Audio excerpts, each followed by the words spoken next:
from Ohio had a farm. E-I-E-I-O. On that farm he had some pigs. E-I-E-I-O.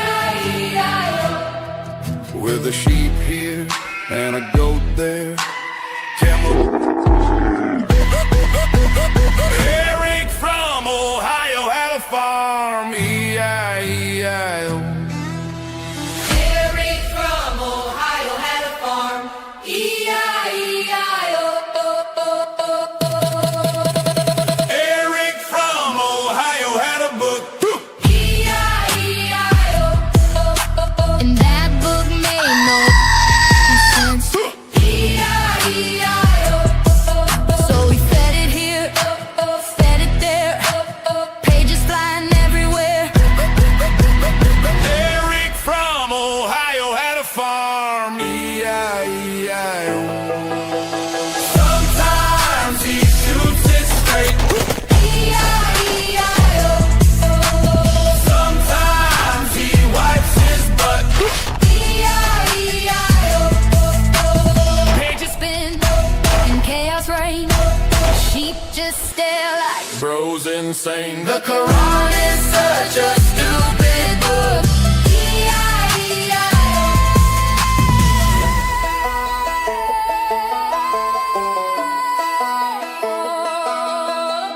Every day the book gets zooted. Zoot, zoot, zoot, zoot, zoot, zoot. Same book gets eaten. Zoot, zoot, zoot, zoot, zoot. We get zooted here, zooted there, zooted everywhere. Everywhere. Eric from Ohio zooted that book.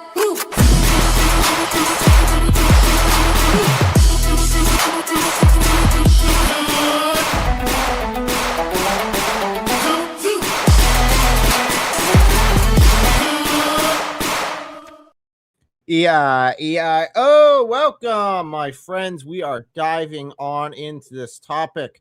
Joining me for this lovely adventure through this very patient and very calm debate is none other than Christian Gadfly. Welcome. Greetings. Hey. So, you mentioned before we started that you haven't seen this entire thing yet. Yeah, that's correct. I saw the debate with Uthman, and it's the same moderator, and she seemed pretty fair and like even-tempered, and so I'm kind of curious. So I've seen like the clips where he's just losing it, but I haven't gone into why everything broke down. So yeah, we'll go through the entire section. This was literally only one person in the section. So the prompt, this was 10v1, so these were multiple prompts. The prompt that we'd be covering is Islamic monotheism. So we'll be hitting that one there. The question is Islamic monotheism true or not? So that would be what we'll be hitting. I think it has some issues. So, but yeah, oh, let's go. Thank you guys for joining. Make sure to hit the like button and share. We're on X, Rumble, and YouTube. So we're on all three platforms. But I only get to see the comments, I think, from X and YouTube. So if you're on Rumble, sorry, can't see you. But we're glad you're still here anyway. Let's go ahead and dive into this one here. We'll go ahead and pull it on up and take a look. He says the exact opposite and says something very similar to. So skip ahead here a means little a lot bit. to us. Thank you. The Quran is the Quran.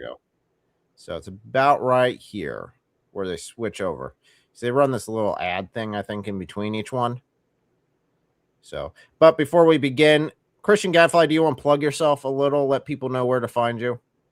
Sure. You can find me putting in Christian Gadfly on YouTube. If we want. And I have a lot of sketch comedies on my channel, but then I also try to have some real content.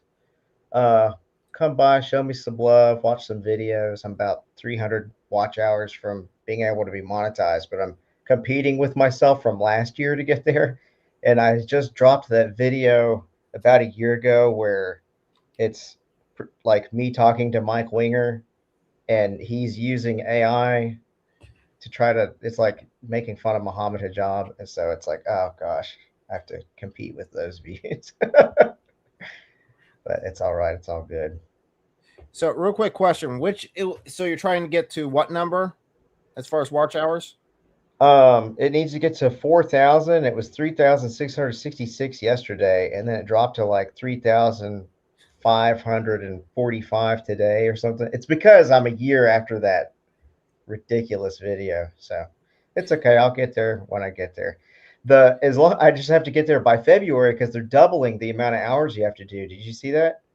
Yes, To become that's what I was going monetized. to warn you about. They are doubling the amount of hours because YouTube can't seem to stay steady on any sort of actual requirements at all. Yeah. I remember back when there was no requirements. Okay, this is how long I've actually been on YouTube. Hey, Issa's in the comments. Hey, welcome, brother. It's good to see you.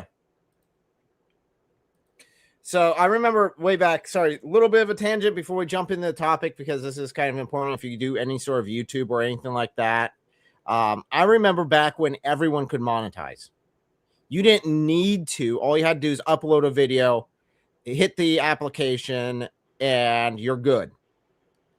That was a long time ago. Then they changed it to like 1,000 subs. And then they changed it like the month after that to 1,000 subs and 4,000 watch hours. You need both of those in order to be monetized. And we finally hit that one not too long ago on this channel. I mean, it's been a few years, I guess, since we hit that mark, but it took a long time. I was like 6-7 years into YouTube before that point.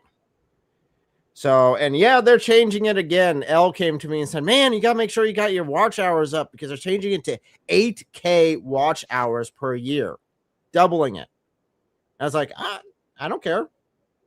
It should be fine. I think once you're in it, you're okay. You just have to upload a new video every 90 days at least or something like that. Yeah, once you're in it, you should be fine. So if you're grandfathered in, you should be good. She was a little concerned because she needs to make sure she keeps that high on hers because she doesn't upload as much. And I was looking at my numbers. I was like, I think I'm fine. Has she monetized yet? Because I'll spam her videos if she needs. Okay, good.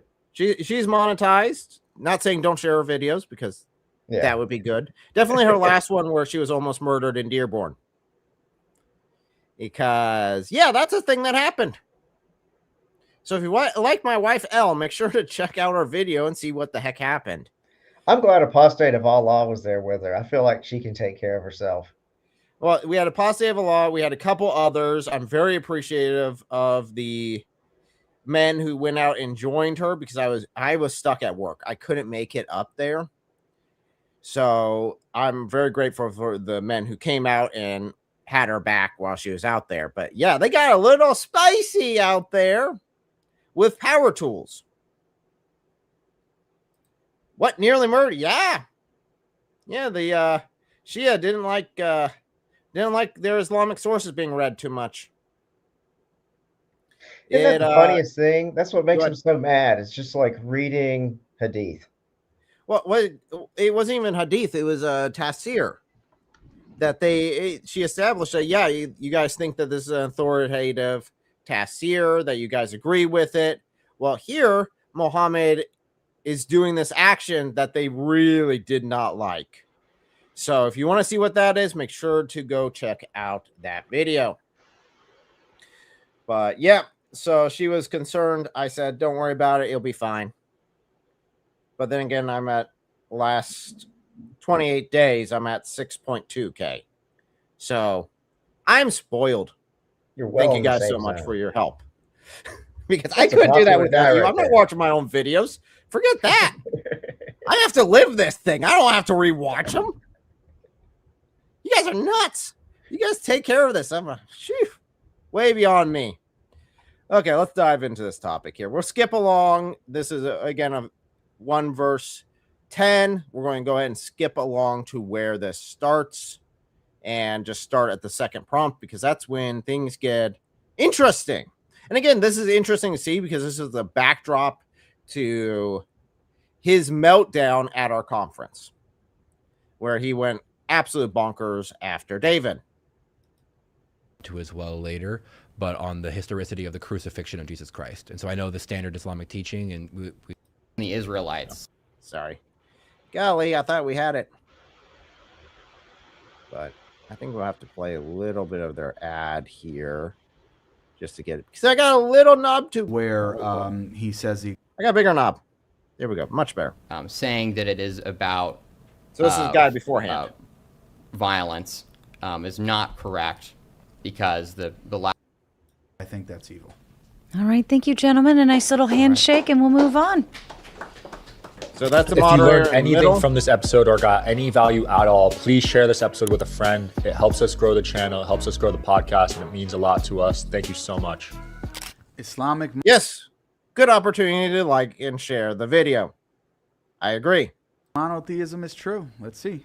All right, Jake, go ahead. cool. So I want to rest my claim on the historicity of the crucifixion of Jesus Christ. Not necessarily the resurrection. We can get into that if we want to as well later, but on the historicity of the crucifixion of Jesus Christ. And so I know the standard Islamic teaching. A bit of an odd one to go with, but I can see where he's going with this one. And within the Quran and the Hadiths and whatnot, is that never happened. How do you justify that never happened in light of all of the earliest sources, ranging from Christian to Jewish to Roman, all citing that he was crucified? I mean, that's an interesting question, but I don't see what that has to do with the prompt, because specifically Islamic monotheism, or what's called Tawheed, that being true or false, I don't see how that has to do with whether or not Jesus was crucified historically. Yes. Christian Gadfly, do you Yes. do you connect the dots here? Not yet. So I think Jake is wanting to, and I don't know, I haven't seen the whole debate, but it seems like he wants to go into a metaphysical conversation about whether one being can be multiple persons or something like that. And this Christian is saying that all of the evidence supports Jesus being crucified. So you might be able to attack Islam in general, and maybe through that attack Tawheed by saying, well, the Quran backs up this idea that's totally ahistorical, but it doesn't really attack directly Tawheed, which would be it would be kind of a boring debate, because if you were just limited to that, figuring out persons and beings of God is going to be something that's related to divine revelation. And so if the divine revelation, there's nothing like that makes it logically necessary that God is one being and three persons, so far as I know. And there's nothing logically necessary about God being one being and one person like in Islam. And so you can't really get to either conclusion with just logic. And so you need to go to the divine revelation to see which one would be true. And so this would be an impeachment. So impeaching in law doesn't mean, Bill Clinton got caught doing something nasty. Impeachment in law means proving up that a witness is unreliable. And so here he's trying to impeach the credibility of the divine revelation of the Quran using the argument of the historical Jesus, is what I'm thinking. Because it would be a very dry and just a mix of opinions debate if they're just going, God can't be one being in one person. Oh, yeah? Well, because he's one being in three persons, because my divine revelation says this. Well, mine says this. You have to impeach the credibility of one of the divine revelations in order to pick one. Am I on the right track? I think you're on the right track. I think that's where he's going with this. Do have a couple comments here I want to pull up. For Isa, why aren't you on the stream? You need attention. Yeah, Isa, if you feel lonely and you want attention, or you just want to give opinion in any way, shape, or form, because I think your opinions on this topic might be very interesting, let me know and I'll send you the link. You can jump on the stream with us. So, quick question here from John. It says, can you carry Pew Pew in Dearborn? If you got a CCW, yes. And if you have one in Ohio, theoretically, you could definitely also cover Michigan as well, because they're reciprocal. Just hypothetically speaking. So let's dive on in here and see where this goes. So Jake is already claiming that this is off topic. I don't think it is. Because again, you were pointing out saying, hey, it's kind of relevant here because you're establishing there are basically two criteria that you could use to establish God. You're either going to use the logical argument, try to argue from logic alone, or in tandem with revelation. And he's pointing out saying, hey, the revelation here just doesn't add up because it contradicts our historical knowledge, which we know happened. So how do you deal with that in order to use this as the background, as the foundation of Tawheed? So the central claims of the Quran cannot be trusted if they make such a clearly historically inaccurate statement of this. Like it calls into question the entire the idea that the Quran is transcribed by either Muhammad or by scribes that Muhammad is not speaking to, that given to the Prophet by Allah, and then from him now to scribes who have then written it down. If you get such a central fact incorrect about it, then the entire book cannot be trusted. That's a valid argument. Yeah. So Yeah, that's and he cleaned it up too. I didn't know if he was going to clean it up and connect the dots and say, well, yeah, I'm attacking Tawheed because I'm attacking the divine revelation. But no, he cleaned it up. He said, if anything that came from the same person that said this, who then made a claim about God, how could you trust the claim about God? That's a valid way to impeach a witness. He's fine. Yeah, it seems like what he's doing is he's trying to attack it systematically. He could get to the logical part secondary, but if you run just at one part, then they could run to the other. So if you just run at the logical part, then you could fall back and say, well, the Quran says so. So that's my logical basis because the Quran says so. It must be logical. He's undermining that immediately by saying the Quran is unreliable. You can't use it as your witness. We got to remove that from the playing field. And then all you're left with is you need to argue the Quranic understanding of God from logic alone. And that does not work because there are 99 plus attributes of Allah.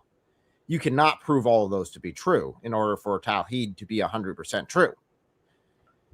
I think that's probably why we're going to see Jake get triggered here. Like, look at his face right there, because he has his background in philosophy, so he feels very comfortable with metaphysics.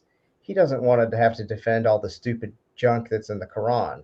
Problem is, if the Quran says a bunch of stupid junk, it does invalidate Tawheed, because, you know, if someone's going around saying, I'm a vampire and, you know, I can turn into a bat and I like to eat my own poop and, you know, some other claim, and these tacos taste really good at this taco stand, you're not going to trust their claim about the tacos at the taco stand if everything else about them looks completely crazy. So this is a valid argument, but he doesn't like it because he wants to stick to, he loves like super complicated philosophical word. He feels safe there. And so this guy's dragging him out of his home field advantage and he doesn't like it. So I'm guessing this is when we're going to start seeing him get angry.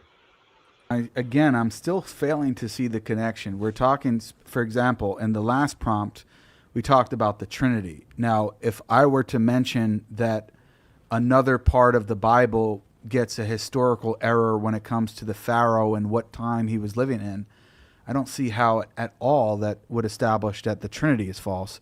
In the same way that I don't see how, even if I granted for the sake of argument that there was a historical error in the Quran, I don't see how that would make Islamic monotheism false, or the idea that there's only one God worthy of worship who is not to share any properties or attributes with creation or anything other than himself. Could you pause there real quick? So there's this false symmetry he's trying to set up between the Bible and the Quran.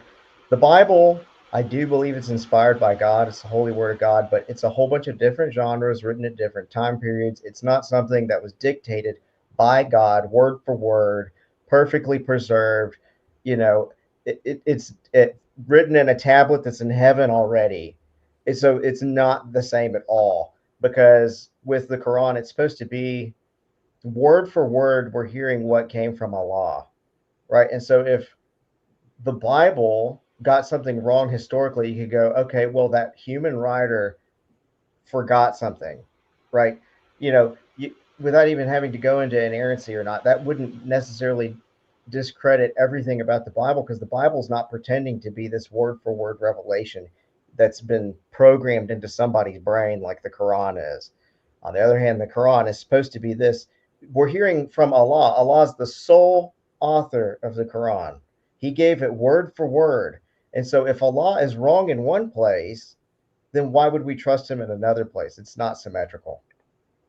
So yeah, I agree with your point. And again, that's the difference between direct words of Allah and divinely inspired. So that's the difference between the Quran and the Bible. So again, it's not parallel. The example I would point out is where in the Gospels it talks about, oh, my servant is dead. The guy coming to Jesus asking for healing, but then he says, oh, my servant is dead, or along those lines. And they find out later on the servant is actually dead. So the issue with that, the reason why that is not a problem is because it's point of view. Whose point of view is this? Is it the point of view of the person who is fallible? Yes. Okay, so the fallible person made a mistake, and the Bible records his mistake. Or is this the direct words of God directly given to man? In that case, it is from Allah's point of view, which makes some serious issues. Definitely when Allah's over there telling everyone that a sun sets in a muddy pool of water. And then we find out that's not physically possible. So. And then there's also like silly, awkward stuff that it's like, I would not expect this if I was listening to an omnipotent, omniscient narrator. Like in Surah 18, whenever it's talking about the sleepers, it's like some people say it's 7, some say it's 8. Like, I don't know, just quit arguing about it. It's like, well, why not just clear it up since you know everything? Just tell us how many people were. Like, what a silly thing, you know? Yep. Yeah, again, the Quran doesn't even talk like someone who is omnipotent. It doesn't even sound like someone who knows how to follow a coherent storyline or a coherent line of logic or understanding for any stretch of time. Pick any of the ayahs and go through the entire chapter of any part of the Quran, and it meanders so bad. It's just very badly written book. And it has really dumb syllogisms that don't follow through too. So it'll say something like, I'm not a father because I discipline those under me or something. It's like, well, fathers discipline their kids. Like it makes these syllogisms that don't make any sense at all. Or it'll say something like, you can know that I was accused of getting my information from this guy, but you can know that I didn't get the information from this guy because he doesn't speak Arabic, and this is an Arabic Quran. It's like, there's a very dumb and obvious way out of the paradox. Maybe Muhammad was bilingual, and he's listening to this guy in one language and then writing the Quran. Do you know what I'm talking about? Have you seen this? Well, you know, Muslims have a problem with people being bilingual. I mean, how many times have you heard say, oh, Jesus only spoke one language. It was Aramaic, and he couldn't possibly speak any other except for all the historical evidence that we have that he spoke multiple languages. You know what's a fun way to make that blow up in their face? They go, well, what language is the Injil? Because it's a very obviously Greek word. Well, it was just that message given to Jesus. Well, if it's the message given to Jesus, it would have to be in Aramaic, which has a cognate between Arabic and Aramaic. It's the same word. It's BSR is the root, like Basra or Basar. And then Injil is Greek. And so it seems to be referring to the New Testament, because everywhere around the entire world in that entire period, people are referring to the New Testament as the Injil. So contextually, it would make more sense if the Injil is the New Testament, especially since, 7157, you'll find his description written in the Injil. That's not just a teaching given to Jesus. And if it was just a teaching given to Jesus, why isn't it just the cognate between Arabic and There's all kinds of stuff like this that just doesn't make any sense. And you go, how does a thinking person become a Muslim? I don't know. I have no idea. By very selectively not looking at certain sources, or just being told something and buying it hook, line, and sinker. Yeah. Because you can be a thinking person, hear what an imam says, not realizing that that stuff isn't actually in the sources.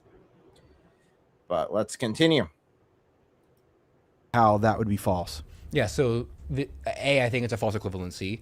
If there is a historic inaccuracy in particular genres of non-historic genres of the Old Testament, that wouldn't call into question the religious claims that are made throughout the Bible, because the Bible is not written to be a historic truth. It's not written in the same way that, say, the Quran is. The claims about the accuracy consistently throughout. Whereas the Quran is centrally built around the idea that Allah directly gave these words to Muhammad, and then Muhammad directly gave the correct words to the scribes, who then wrote it down, and then is, maintained in exactly the current way that it is. And so if there is any historic inaccuracy in this book, particularly of a central claim of the book that one of your main prophets wasn't crucified, whereas we say that that prophet who is God was crucified, that would call into question the entire accuracy of the Quran, whereas a minor historical inaccuracy in, say, the Old Testament Bronze Age era does not call into question the truth claims of the entire Bible. And so what I'm saying is that the Quran is not an accurate source for any amount of theological truth.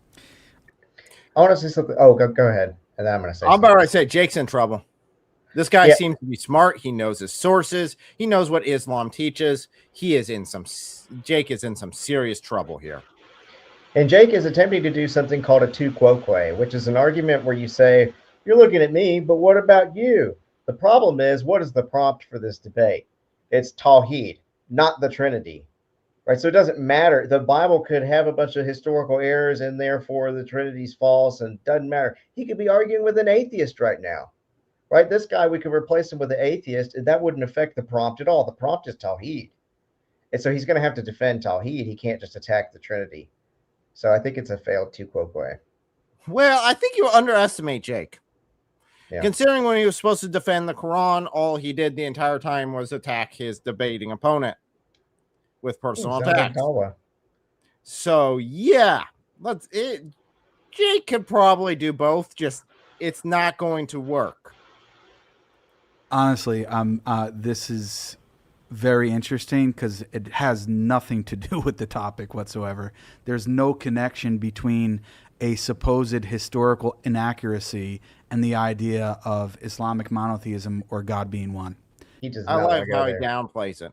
Yeah, he does not want to go Supposed there. historical inaccuracy. It's like, no, dude, the thing is, we have overwhelming historical evidence that Jesus died on the cross. Can you give an explanation for it? And what's so bad about it is the Islamic explanation is terribly obvious. I could give that answer really quickly. It's in the verse. The way Jake could easily get out of this is it was appeared to be made so.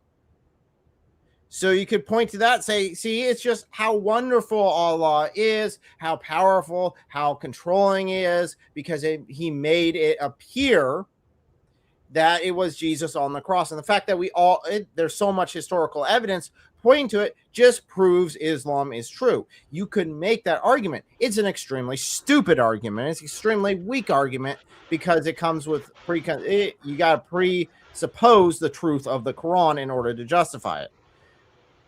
But that is the only way out of this that I understand. But I don't think Jake's going to take that. I think he's ticked that he didn't get to go to logic and didn't get to make his actual argument that this guy is attacking a different angle than what Jake was prepared for. And he's very uncomfortable because it's not his wheelhouse. I don't know who he's debating here, but whoever it is, well done. This is how you should debate well, is you attack from a different angle. You attack where they do not expect. Can you forgive me if I quote a Dawah guy right now? Go ahead. He is running. He is running. Yeah. He is definitely running. You know what's so bad about it? You basically quoted all the Dawah guys at this Yeah. point. You're not.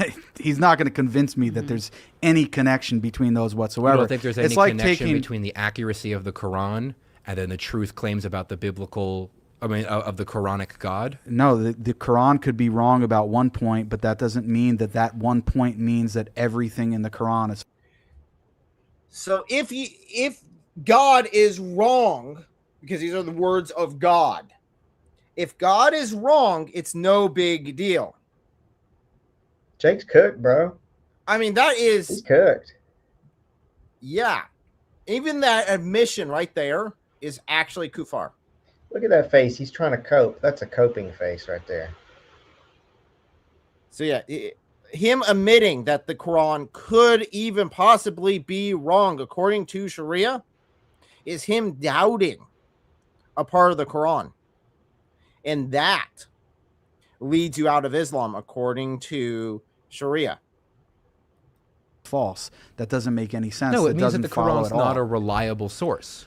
And so now just you can't because it's cite the not Quran for any evidence for the monotheism. It doesn't follow. That's a non sequitur. It does not follow from the claim that merely one historical accuracy entails that all of its theology cannot be trusted. That's Not what he was claiming. He wasn't saying that all of it. He's saying that it can't be taken as 100% proof text if there's something wrong in it.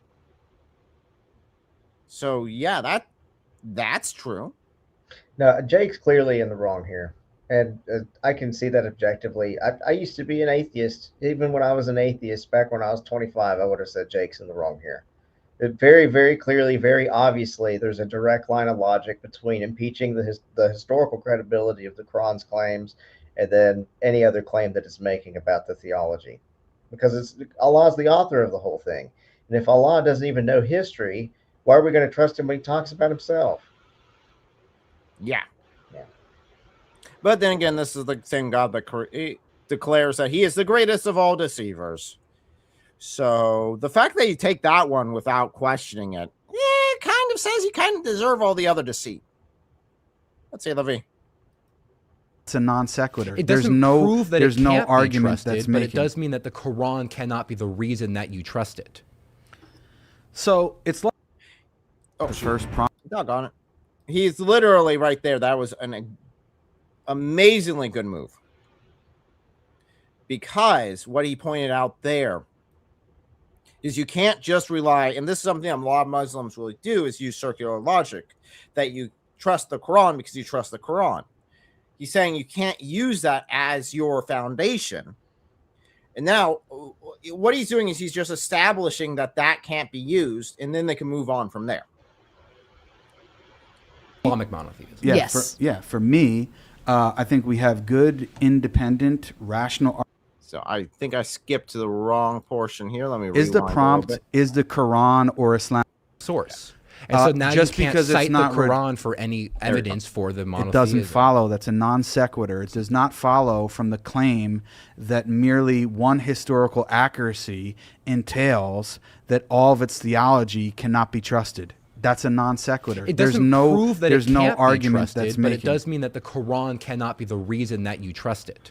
That's a good clarification. So it's like if I take a test. Again, this guy who's debating, very good, very sharp, not letting Jake get away with anything, keeping him on topic here and keep pressing.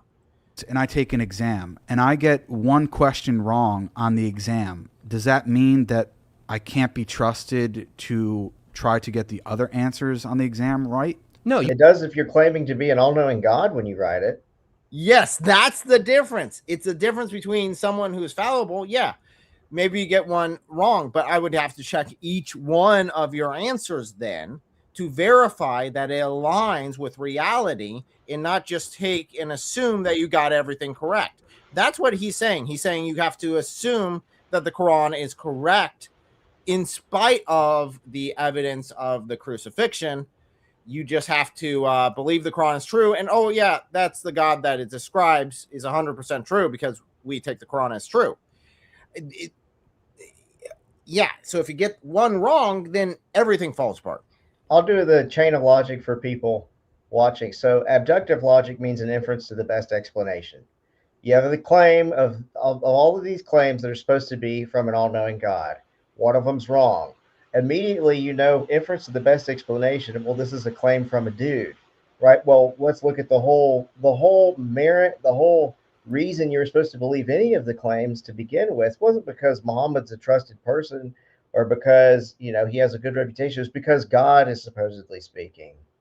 And so once you know that it's not God speaking, the only reason for believing the text is gone. The whole point, the whole reason you were supposed to believe the text is because it's the word from God. But now if it's just based on a dude, that original reason for believing it all is gone. So all of this is relevant. All of it's meeting directly where Jake's claims are, and Jake is just not acknowledging it. He's doing that Dawah shuffle where they try to gaslight you.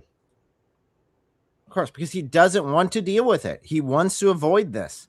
This just he knows this absolutely destroys his arguments, and he knows that he's going to have to fall back on the Quran later on when he talks about logic, because he's going to have to refer to it as this. The reason I believe this is because the Quran says so. And there's a lot of details about their God that would be the requirement for Islamic monotheism to be true. That is only found in the Quran, and you have to rely on that. So if he's undermining the Quran immediately, it tears all of his arguments apart, because it doesn't matter how logical you claim they are if there's no foundation. You could try to get the other. It doesn't mean that you got them wrong, but it does mean that I can't cite you as an infallible or obviously correct source for the other questions. It doesn't have. If I take a 100-question test and say I get one wrong, or a 1,000-question test and I get one wrong, this proves that I am not an infallible source direct from God, which means now you cannot use me as proof that my other answers are right. My other answers may still be right, but you cannot use me as proof for that. And so what I'm doing is I'm starting by establishing that you cannot use the Quran as evidence for anything in this way, because of the fact that they make substantial historical inaccuracies and therefore cannot be trusted as the word of God to be accurate. Right. And Pause that. Okay. I want to Mic say, drop. Yeah, so another symmetry breaker between the test taking and Allah making a claim within the Quran is that when you're taking a test, there's questions on the test that are the sort of thing that a human would normally know, right? So what is the airspeed velocity of an unladen swallow or whatever? When you're calculating, you know, math problems or legal problems or whatever kind of test it is, it's just like normal, ordinary, everyday knowledge that you would learn in a classroom. The difference here is the claim is about the ontology of God. So this isn't something that a human is going to figure out by getting a microscope and looking at, or, you know, getting binoculars and looking up at the sky. The ontology of God. The ontology of God is the sort of thing that you could only learn from divine revelation, where God tells you this thing. But then if you can show even one place where you're wrong, then it's no longer just God. And the divine revelation was supposedly Allah speaking word for word. If you can point in one place where he's wrong, then it's not Allah speaking word for word. And therefore you have no reason to believe it, because there's no independent, verifiable way to believe it. It's not like something you would see on a test. So this is the whole test analogy kind of breaks down with, who's the one doing it.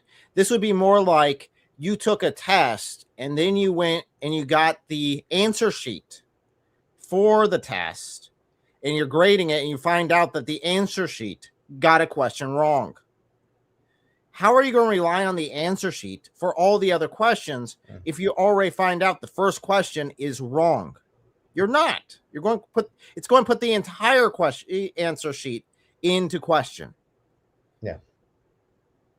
I'm saying your argument is literally a logical fallacy. It's a non sequitur.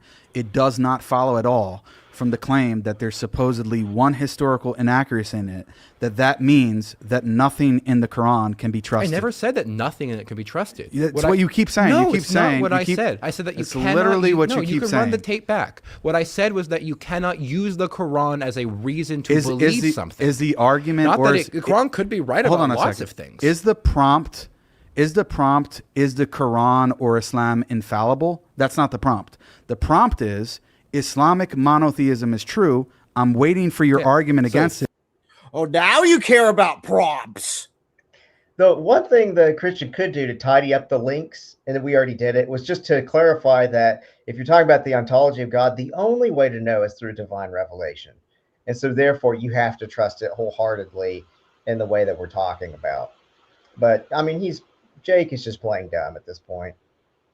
It's obvious what the Christian's doing. And again, doing. he's hiding behind the prompt. And it's like, I say that because, again, at the debate he did right after this with David Wood, he could care less about what the actual prompt was and immediately attack. He used nothing but personal attacks the entire time. So, sorry, for him to say, well, that's not the prompt. I just look at him at this point saying, I don't care what your opinions are. The moderator decides if it's part of the prompt or not. The moderator decides if this can continue or not. You don't get to decide, oh, I just don't want to answer that in this sort of conversation. You have to follow it because there's definitely a connection obvious to anyone who's doing it, and Jake knows it. You have provided absolutely zero argumentation for that claim. First, I've established. I do want to point something out. We have a Muslim in chat saying, I will burn your Bible one day. Oh, no, don't do it.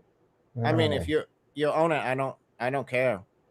Yeah. I mean, if you go and you buy a Bible and you choose to burn it, I will say I prefer if you read it first. Yeah, that would be my preference. But I mean, if it's your property, I'm not going to tell you what you can and can't do with your property. So, yeah, just be careful because according to Allah, those are the words of Allah. So, yeah. And even if you say, well, most of it's corrupted, the problem is you don't know what's not corrupted and what are the words of Allah, even in that sense. So you would be destroying the bird. Well, in the Quran itself says that it's not corrupted. So like Surah 12:111 says, you know that this isn't a fabrication because it confirms what came before. Well, that can't be a partial confirmation. If you run the logic, that wouldn't make any sense. Because if it's just the Quran itself just absolutely debunks anyone using partial confirmation argument. That's so an incredibly stupid one because the Quran itself already refutes you because it talks about those who take parts of the scripture and discard other parts of the scripture. They are accursed. And it's like, okay, well, you're freaking screwed then. And that was a paraphrase, not a direct quote, but it is that you take part of scripture, you take other parts of scripture, you choose what parts you want to follow, and you discard others. Those are evildoers. And I mean, the Quran itself already refutes that concept. Surah 285 says that if you look at only part of the book and discard another part, you'll burn in hell. 547 says people of the book need to judge by the Injil. 566 and 568 say you don't stand on anything unless you stand on the Torah and the Injil. 1037 is another one that says you'll know this was fabricated. No, this isn't fabricated because it confirms what came before it. It is over and over and over again in the Quran. And so you're eventually going to have to deal with this within your own mind. You're not going to be able to just go, I'm going to burn their Bibles and they're stupid. And if you go and read your own Quran and think about it, just think, was this really written by a person who knew what was in the Bible? Look up all of the verses in the Quran where it says that there's something in the Injil and try to find it in there. Verse 9111 says that Jesus commanded jihad in the Injil. Now go find a New Testament. Try to find anywhere where he claimed jihad. And it says that there's people with Zabiba heads in the New Testament, that their description is found there. And then it goes into the parable of the seeds, and it talks about how people will be jealous seeing the plants. That's not in the gospel. And so it actually, all of the things it says are in the gospel, like 7157, where it says you'll find Muhammad's description in the gospel, and 620 says that the description's so detailed that people will recognize him like he's one of their sons. Now go read a gospel. It's not in there. Every single thing the Quran says is in the gospel is not in there. And then it goes over and over saying that this is the word of Allah, and it says that Allah's words can't be changed. So just think about those things and try and come up with a solution. I'll tell you what the solution is. Do you know what the solution is, Eric? What's the solution? Go ahead. Leave Islam. That's the only thing you can do because it doesn't make any freaking sense at all. Get out. That's my No, advice. they are claiming to be a Shia. Uh-huh. So the problem is, again, even going with the whole concept of holy war, that wasn't something that was within Christianity. The concept of going to holy war. There are wars documented in the Bible, sure. There are wars even commanded by God documented in the Bible, yes. But the concept of a holy war, such as jihad, is not even in the Bible in the concept of Christian minds until they interact with Muslims. That's different compared to how we see the companions of Muhammad, including Ali, which I know you're a follower of Ali, of course, if you're a Shia Muslim. Ali used the Quran to wage jihad immediately after Muhammad's death. I mean, it's just like right there. Boom, boom.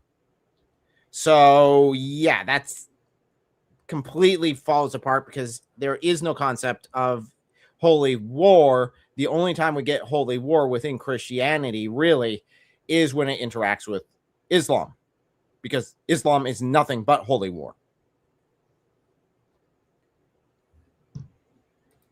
That the Quran cannot be a trusted source. And now if we agree on that, then we can go into purely logic.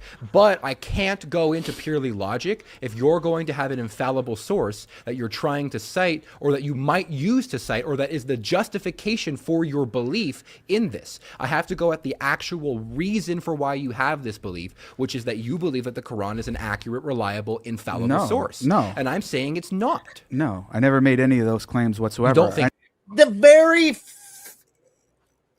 your prompt assumes those decisions. Yep. Your prompt assumes it because it is the Islamic monotheism that you're defending, which is defined in the Quran. Right.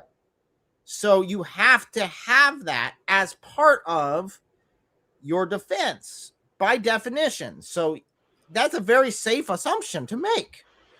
One of the tricks of debaters is you always look stronger when you're on the attack than when you're on the defense.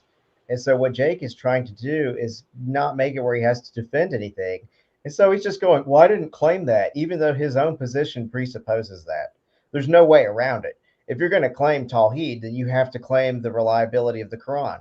Well, what's the Quran say? Well, it says that it's directly the word of Allah. Well, if that's the case, then it has to get every single thing right. Otherwise, you know it's not the word of Allah. And then once you find something wrong, you know that it's lying about being Allah, and then you go, well, what else is it lying about? He is running. Yeah. He is running as fast as he can to try to avoid this. Never said. I never. Can you steel man his prompt? Sure, yeah, I can steal man. So again, this Christian debater here, very good. Good in this moderator, debate. too. Totally calm and reasonable so far. And she's Yep. even asking him to steel man the Muslim position. To make, and this is something common for many moderators to do, to make sure, okay, you guys aren't getting caught up in the minutia. You need to make sure that your definitions are correct. So can you, the other person, steel man your opponent's position? So His prompt. Yeah, so I think that you believe that Islamic monotheism, which is the idea that there is one God and exactly one God in one person, is a true statement, and that you would use as evidence for this both logic and the Quran. And you believe that your belief in this is based on a belief in the Quran and belief in Islam. And if you were convinced of Hinduism, or if you were convinced of Christianity, or if you were convinced of Judaism or whatever, then you wouldn't believe in Islamic monotheism. Wrong. And so if Wrong. you were convinced of Hinduism, you would still believe in Islamic No, monotheism? wrong. You're wrong on the point that I had this belief before I was a Muslim and before I even read the Quran. So my understanding. then if you're saying that you did not have this belief in the Islamic monotheism, apart from the Quran, that you had to read the Quran in order to get that, then his argument makes perfect sense. Because if you disprove the Quran, then you disprove the foundation for Jake's arguments. I think Jake is trying to claim that he was an Islamic monotheist before becoming a Muslim. But that doesn't make any sense. How can you be an Islamic monotheist if you're not a Muslim yet? Yeah, And, that would and be, if he wants to say that it's logically necessary, good luck with this, by the way. If he wants to say that it's logically necessary that there's one being with one person, then elucidate. Tell us why, instead of just attacking this guy's arguments, because every other Muslim on the entire planet believes what they believe because of the Quran. yep. So it's if he's not going to address it, it's just going to be an elephant in the room. Of there being only one God, not three gods like we saw in the last prompt, who is worthy of worship, is not dependent upon the Quran. The Quran affirms what I had already believed and knew to be true prior to even reading the Quran or being a Muslim. So He doesn't again, want to defend the Quran. Yeah, so okay, so his position is, hey, I was monotheist, Islamic monotheist before I became a Muslim, which again I call bullcrap on, because you kind of need the definitions found only in the Quran for that. Which is fine if you want to say that you weren't a Trinitarian Christian until you accepted Jesus Christ and read the Bible. Okay, I could get your point there, because you do need an understanding of God. And who else will tell you except God? Who else is qualified to tell you about the attributes of God but God himself? Hey, you want to hear a quick logical argument against the Islamic God? So I think that Jake is an Ashari, and they're the more anthropomorphic ones. Well, if God created time and space, how could God have a body that takes up space and operates in time? All right, so that would be that seems like it would be metaphysically impossible. And so there you go. If you believe that God created the universe, but he also exists in space and time, but space and time was created with the universe, there you go. That's the problem. Yep. the prompt is not, is Islam or the Quran infallible, okay, such that all of its teachings are correct and infallible? That's not the prompt. The prompt is, It's implied by the prompt. Is an established principle that's a foundation for the prompt. Yeah. Because you have to have that for Islamic monotheism to exist. So real quick here, I do want to make a small correction here. It says Muslims hate Jesus because they're calling him a massive liar. There's that, and I would point out the very fact that even if you take the Islamic Jesus as actually true, based upon the sources, he is an absolute and complete embarrassing failure of a prophet. He was given one job to spread this Injil. There's no historical evidence this Injil of the Islamic Jesus ever existed, ever. There's no actual evidence of it. All you get out of Jesus's ministry, according to Islam, is the biggest religion of shirk to ever exist, according to the Islamic standpoint. Right. So what a big failure. He failed so bad that God himself had to intervene and create Christianity in order to save his butt. That's not a good prophet. That's not a successful prophet. That's a loser. And they try to say that the Injil isn't the New Testament, even though all the evidence points that way. All the etymological evidence, all of the surrounding use of the language and the area supports that, where the Injil is the New Testament. And then here's like a modus tollens, right? So if it's really from God, why would God affirm a teaching no one even knows of or has a writing of that happens to have exactly the same name as what a bunch of the people are calling the New Testament? It would be like, I affirm Schmein Kauf by Schmittler. It's like, why would you say that? Why would you say something so close to the biggest shirk-causing book that has ever existed and say you affirm that?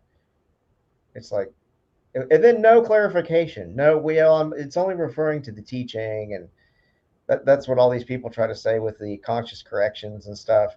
But why does it never say that? Why doesn't it tell us that it's doing conscious corrections? Allah knows best. That's all they can say, because again, not good. Not anyway actually out of this. Monotheism true. If you need a definition of what Islamic monotheism is, I can explain that. But all we mean by Islamic monotheism is that there's only one God, not three gods. There's not three divine persons at all these different well, I don't want to say parts, although some people believe in that. The point is, there's only one God who's worthy of worship. Wait, you mean like parts of God, which the Shia do? Or not like, Shia, or like Sunni a do? shin. Doesn't he have Yeah, a shin? The Sunni believe in all the body parts, just they don't know how they're connected, right? So they know he has 2 left hands. They believe he has 2 physical right hands. Yeah. They're just floating somewhere. They don't know how they're attached. It's just like this ball of body parts, just all floating together above the heavens, above the sky, above the 7th throne, which somehow is above the 7th heaven, which doesn't actually exist. Oy. Who is represented by the Quran. That's true.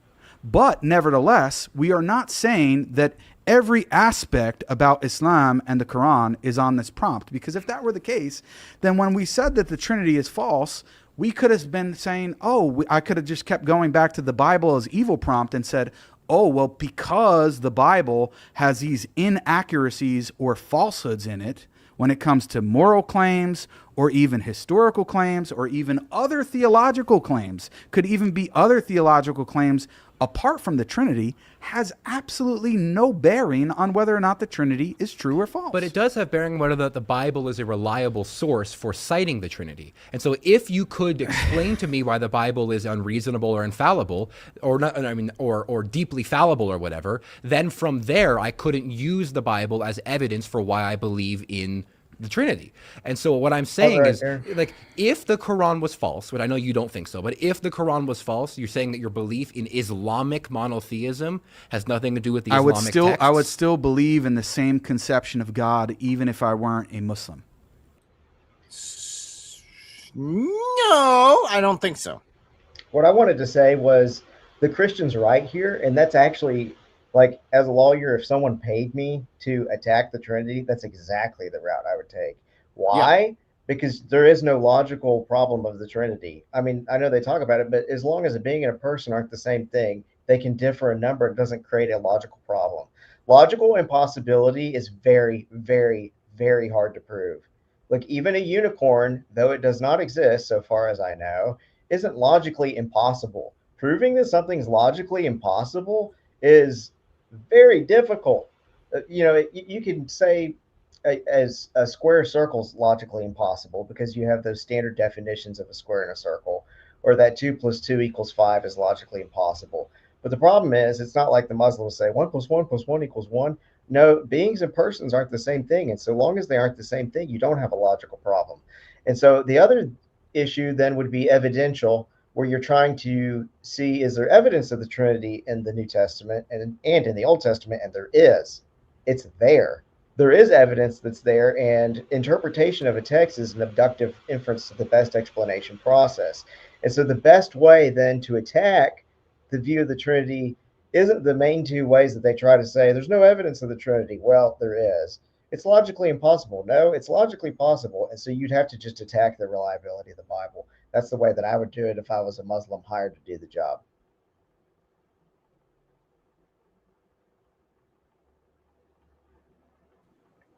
True. Again, it's a completely valid attack, and it's good. Yeah, completely valid direction to do this. In the same sense of one God with multiple attributes and being all-knowing, all-powerful, etc., not multiple persons within God, not multiple beings, not one God with lesser divine beings and lesser gods, I would still believe in the same conception of God. Why? That is actually a really big assumption that he's making. Why wouldn't you believe in one massively divine entity with multiple sub-gods underneath him? Why not?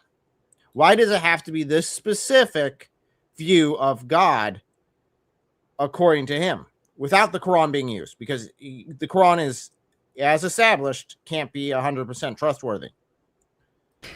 I think, okay, so we grasp there's no Trinity in Islam.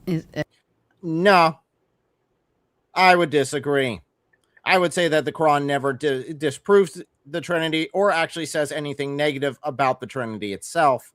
It just attacks heresies around it, which you could then make the argument. I don't think it would be an accurate argument, but you could make the fun argument that the Quran supports the Trinity. And there's a lot of talk about the word of Allah. And I saw a passage, I can't remember it off the top of my head, where it sounds like the word of Allah is something pre-existent to Jesus. But then it also says that Jesus is the word of Allah. And there's also all of this talk about the spirit of Allah. Nowhere does it say that it's talking about Gabriel. The other thing that Gabriel Sade Reynolds points out in the Quran and the Bible is there's a whole lot of places where Amr, AMR, is translated as command, but it looks like Memra from Aramaic. And so it could be even more references originally to a logos type figure in the Quran that's just covered over by translating Amr as command. I've actually been wanting to look into that because, gosh, I wish I knew those verses off the top of my head. But all this stuff about Jesus being the word and a spirit from Allah, it's like, what was going on? It would be interesting to sit down and like ask Muhammad, what were you talking about here? I don't even think he's sure. Doesn't I think even know. Well, he is the ear, right? They call him the ear. He's repeating these things other people are saying. And so he's saying statements that contradict his other statements, depending on who he's talking to. But there's some statements that he's repeating that he heard that are obviously said by a Trinitarian. It's like, what do Muslims do when they're reading this? I guess they just glaze it over. Well, even the Quranic statement about them taking others alongside, so taking priests and their priests and rabbis alongside Allah and Jesus. That statement alone puts Allah and Jesus on the same level in the Quran, which would again imply the Trinity. And we do have a comment here saying, don't say three. Yeah, the Quran says Allah is not one of three, but no Trinitarian ever says that God is one of three. They don't. They don't believe you could say, gods. Well, there it's referring to the being, not the persons. And then boom, you're out. Yeah. Don't say three beings. Yeah, then you see that because you could see heresies around that time that would believe that they were actually three separate gods, and you see Muhammad was just combating that. He wasn't actually saying anything bad about the Trinity. He was just trying to prove the Trinity being true. And there's certain sects of the Gnostics that believed in the Father, the Son, and the Mother. And normally, so they would be aeons, and then that group of three aeons would then go on to produce other aeons. But the Quran is talking about whenever it seems to get the Trinity wrong and it's talking about Mary, you could make the argument that it's just addressed agnostic Gnosticism and not Trinitarian. I mean, obviously it's not addressing Trinitarian Christianity because we don't believe the mother is the second person of the Trinity. Yeah. So no, it's not taking gods alongside Allah. That's not the Trinity at all. So and you know how Muslims like Dean or whoever, they'll have a real forced reading of the Son of Man in Daniel or in the New Testament. They go, well, that's talking about Muhammad. Or they'll see Paraclete in John 14 and they say, well, that's talking about Muhammad. That forced interpretation of that text requires way more ad hoc reasoning than reading the Quran and seeing Trinitarian theology. It happens way more naturally. And so if you're willing to bend around and do mental gymnastics to the extent that you think that Muhammad is the Son of Man, it requires nothing compared to that to just argue that the Quran never even attacks the Trinity. You can make a very strong case for it. Maybe I'll do that as an open call-in one time. Oh, that'd be fun. Yeah. Call in. The Quran supports the Trinity. Prove me wrong. Yeah, and we'll get a bunch of proof texts ready. Yeah, that'd be fun. It wouldn't be fun. I mean, it wouldn't be. I wouldn't see it as a serious conversation because again, it's too vague in a lot of regards. And I'd say that Muhammad was definitely anti-Christian. But the very fact that no Muslim could defeat that argument would be very interesting, in my opinion. Islamic, all of that. There's no Trinity there. And I think the question is then, what do you utilize to believe in a monotheism? Aside from, I just have faith, right? What what items provide this to you, this information of monotheism? Yeah, well, for me, Islamic monotheism. yeah, Yes. for me, Yeah, that's the clincher. It's not monotheism is true. It is Islamic monotheism And is it's true. in the prompt. And you have to keep them on that because the only way you get that is through the Quran. I think we have good, independent, rational arguments for the existence of God. I'd have to debate Sean or somebody else on that another time because we both believe in God. But I think that there are good, independent, rational, and logical arguments for the existence of God, and with the qualities that I would ascribe. And I think that Islam is, and this is part of the unique claim that I would make in addition to that, is that I think Islam is the only religion that uniquely actually portrays God in terms of his uniqueness, in terms of him not having any partners, in terms of him not sharing his attributes with creation or other lesser divine beings. Where do you get that? You get that from the Quran only, not from the world around you. You definitely don't get the fact, oh, God doesn't share his attributes with anyone ever. No. In fact, you don't even actually get that from the Quran because you do have humanity doing lesser attributes of what Allah is doing. And if you're claiming that Allah is unlike anything else and cannot possibly share attributes with any of his creation at all, that's just an argument for the Trinity. And he needs to just grow a pair and elaborate where it is he could be attacked if it's not the Quran, because he's not willing to do that. So well, there's other arguments to make. Okay, make them. Do you have another argument?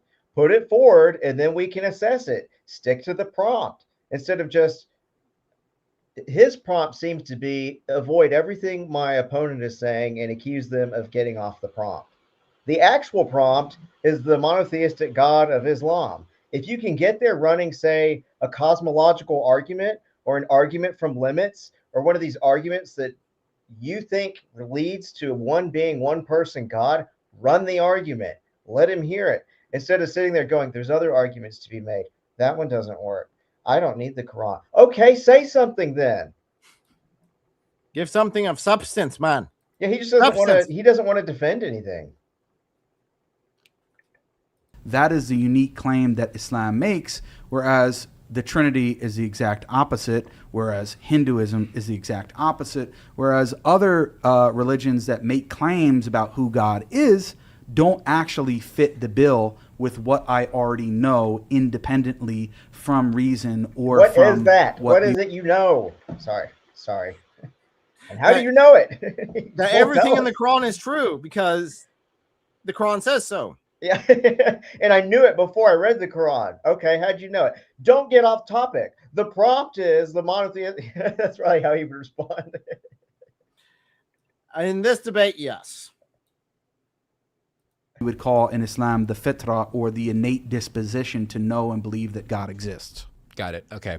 Now I understand your claim, and I think this is silly. The idea that you could innately or just purely by logic know the attributes or characteristics of God. Like, you're not citing any revelation from God. You're not citing any claims that God told you about it. You think you can just, by your own knowledge, know all these things about God? Is that what you're saying? I'm saying that we can know that God is one. We can know that he's a creator. I can just no, know he doesn't without want evidence. to say that. He doesn't want to make a firm statement on that because that was a very straightforward question. Let me rewind just a little bit if I'm good at this. So that Christian, he's saying in order to know something about God, you need divine revelation. That's correct. Jake is just saying, I just know, and I just knew it before Islam. Do you know why Jake is saying that? It's because he doesn't want to defend anything. And if you just know something, you don't have to defend it. Because the other side would have to prove that you didn't just know it. Well, of course you just know it because you just know it. It's like, he just don't want to defend nothing. My question would be, how? How do you just know it? Where do you I just know that God's one being in three persons. How about them apples, Jake? I just know it. You can attack the Bible all day. You can attack logic all day. I just know that that God is one being in three persons. All right, what are your arguments, Jake? See how dumb that is? Yep. Logic, know the attributes or characteristics of God. Like, you're not citing any revelation from God. You're not citing any claims that God told you about it. You think you can just, by your own knowledge, know all these things about God? Is that what you're saying? I'm saying, And that is extremely arrogant statement. Just to say, I just know it because I knew it ahead of time. I can know all these things about God. That's not a God then. He's a better prophet than Muhammad, because Muhammad at least had to have revelation from Gabriel. Jake is so powerful in his dawah that he can know things Muhammad didn't even know just by knowing them. Yeah, I mean and again, if your God can fit in your brain and can understand your God 100%, it's not a God. It's your own get out free jail card. That's it. Because, and this is why, if it is an all-powerful, all-knowing being, there's no way you could physically understand every aspect of that being. Because that would mean that you're all-knowing beyond God. So we need to get a clip of him saying that and then have a clip of Vocab Malone dressed as Muhammad being like, I wish I could have just known.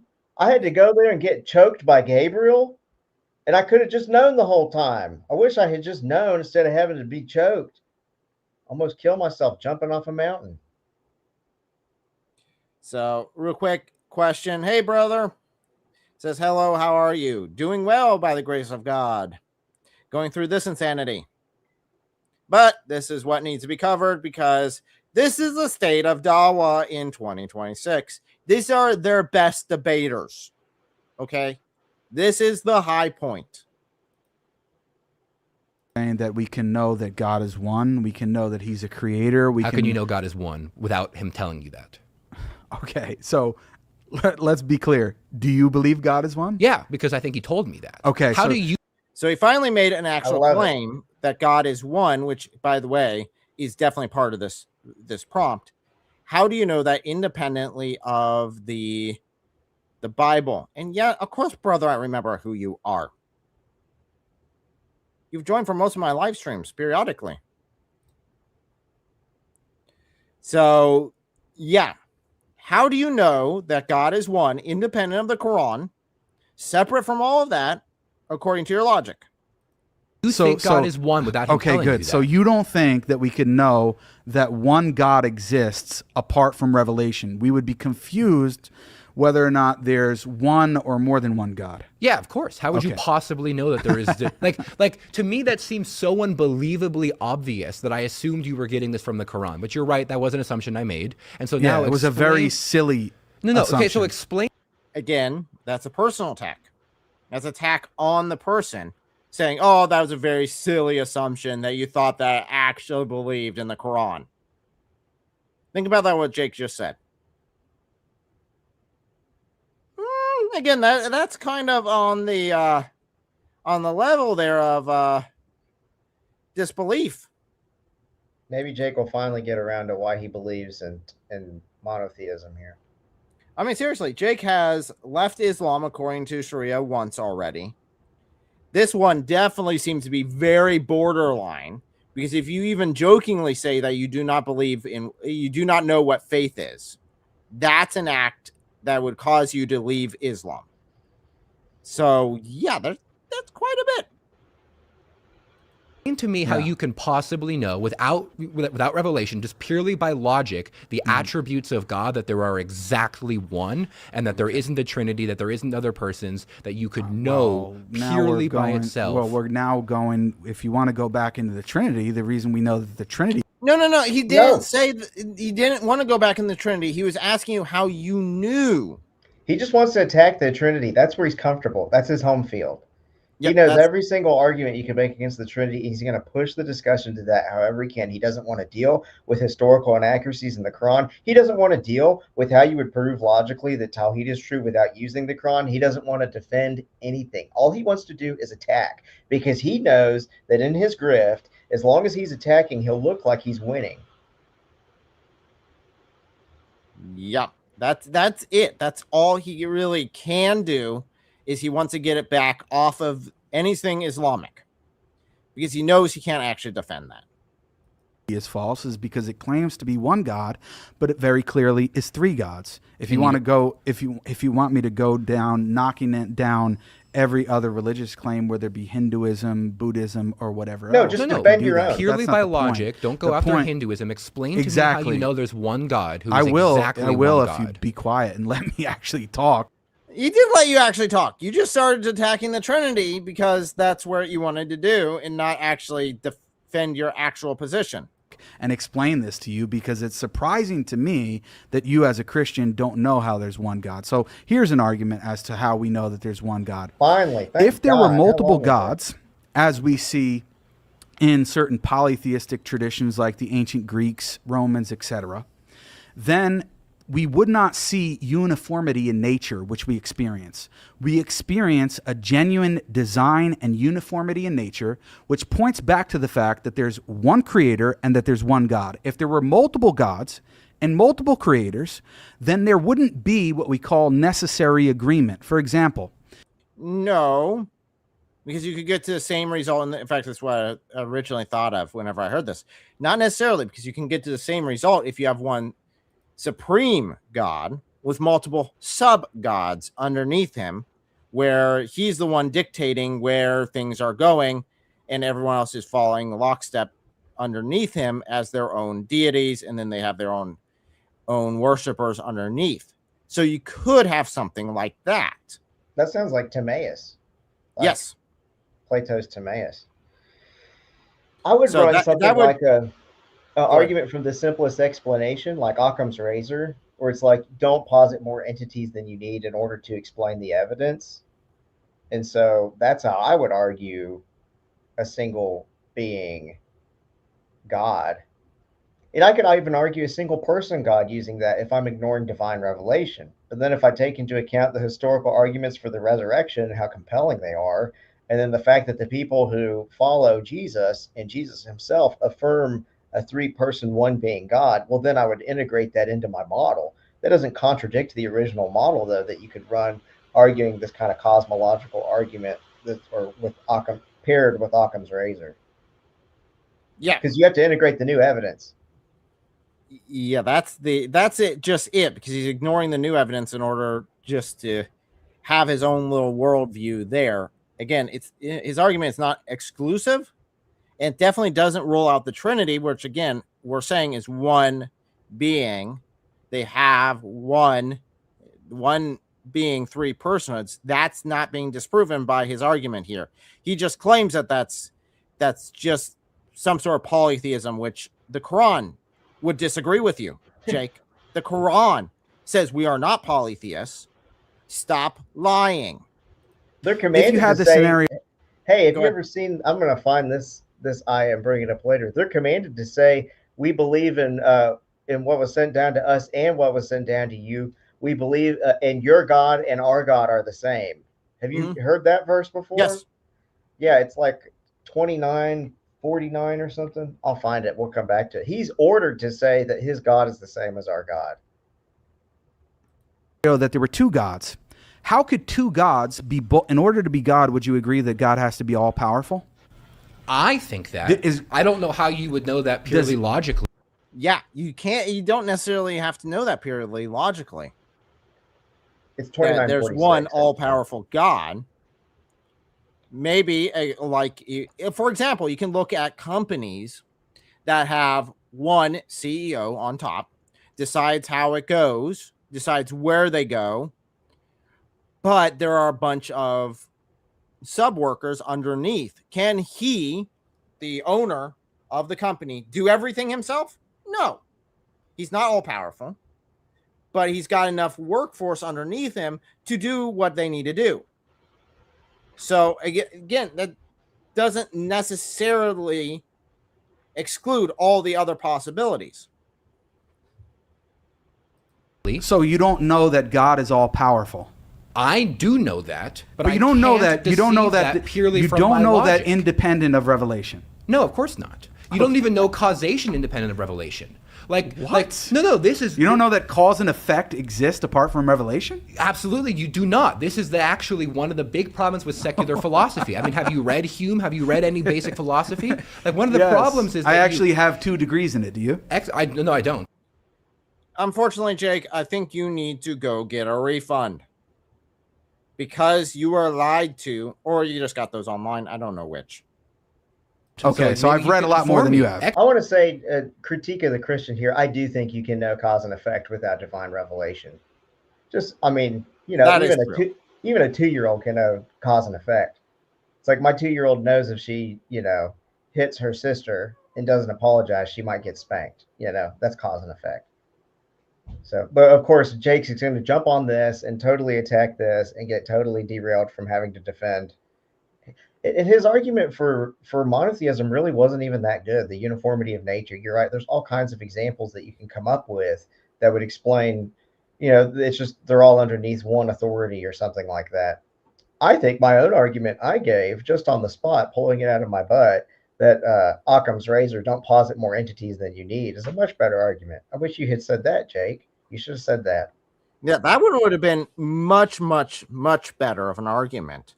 Is that this is the simplest description of what this God could be based upon the knowledge that we have just in the world around. Now, I would point to that and say, well, the Bible does say that, the very fact of nature around us points to God. So, yeah, I would agree that you could come to a conclusion of some sort of divine being outside of divine revelation. But the details is what you're claiming, because you're not just claiming that there's just a monotheistic God. You're claiming that the Islamic monotheism is true. So you have to put that Islam part in there. And guess what? There was no Islamic monotheism before Muhammad.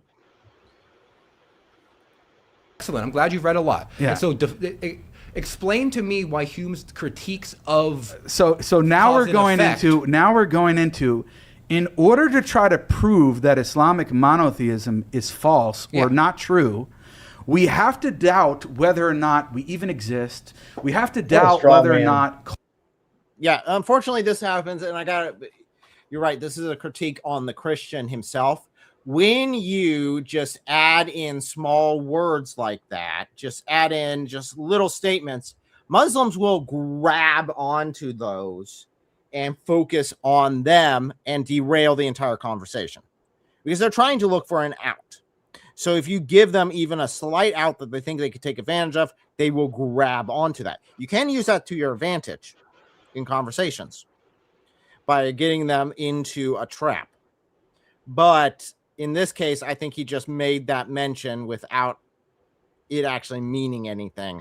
Well, And in and that Jake's case, trying they to grabbed it. he's trying to scoop up all the arguments this guy's made and lean them all on the one dumb thing the guy said. You're saying that Islamic monotheism isn't true because you don't believe in cause and effect? Which is like, well, he was saying you need divine revelation to believe in cause and effect, which I don't believe. But he even strawmans that because that's not even what he claimed. He didn't claim that. Anyway. If you haven't noticed, Jake's strongest suit is to straw man the crap out of everything. Yeah. cause and effect really exist. No, you have to explain We have to me to how doubt. they exist without revelation. We have to doubt whether or not when I'm speaking into this microphone, whether or not I'm expecting for the audience to hear me, and whether I'm not expecting for you to hear me and respond. We can't really tell for sure whether or not there is genuine cause and effect apart from revelation. Yes. How does revelation help us guarantee that there is genuine?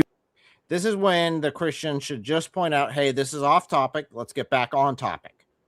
Push it back to the topic at this point because Jake is just using this to go down a rabbit trail. Cause and effect. Yeah, Or- he should, even if he doesn't believe he can know in cause and effect without divine revelation, he should just grant it to the other side so they can move on. Just say, you know what? I'm going to grant that you can know cause and effect without divine revelation. How can you know that there's just this one God without divine revelation? Yes. Now, there's Get it another back on option topic. that's in this as well, is the moderator should probably step in this point and try to push it back to the topic. Let's see if that actually happens and what the results are. I think what Jake Jake is asking you, Jake. Which is Jake? Yeah, we got a lot of Jakes. So, yes, this is Jake. This is Jake. Good luck. what, like, how do you know? What sources are you utilizing? What Rational thing is- arguments. Right. Rationally from- What are explain they? to me cause What? and effect then. Right. Right, exactly. But he's jumping from point to point. No, so you're. Pick any well, one of them. hold on. Rationally You're both. He's not jumping from point to point. Jake is the one that's jumping on any option to try to get this derailed. Very obviously. Both Explain any maneuvering one of them. just fine, but I think So you're I'll- also I- like not rationally giving if I go the to it, answers if I that he's exactly asking. now he's asking me to rationally explain cause and effect Yes. when the prompt is Islamic monotheism is true. You don't see that? That's No, that's not what he was asking. He was saying that you couldn't know without divine revelation, which was a throwaway. You're now attached to that and making that the entire argument, Jake. Yeah. Brancatella.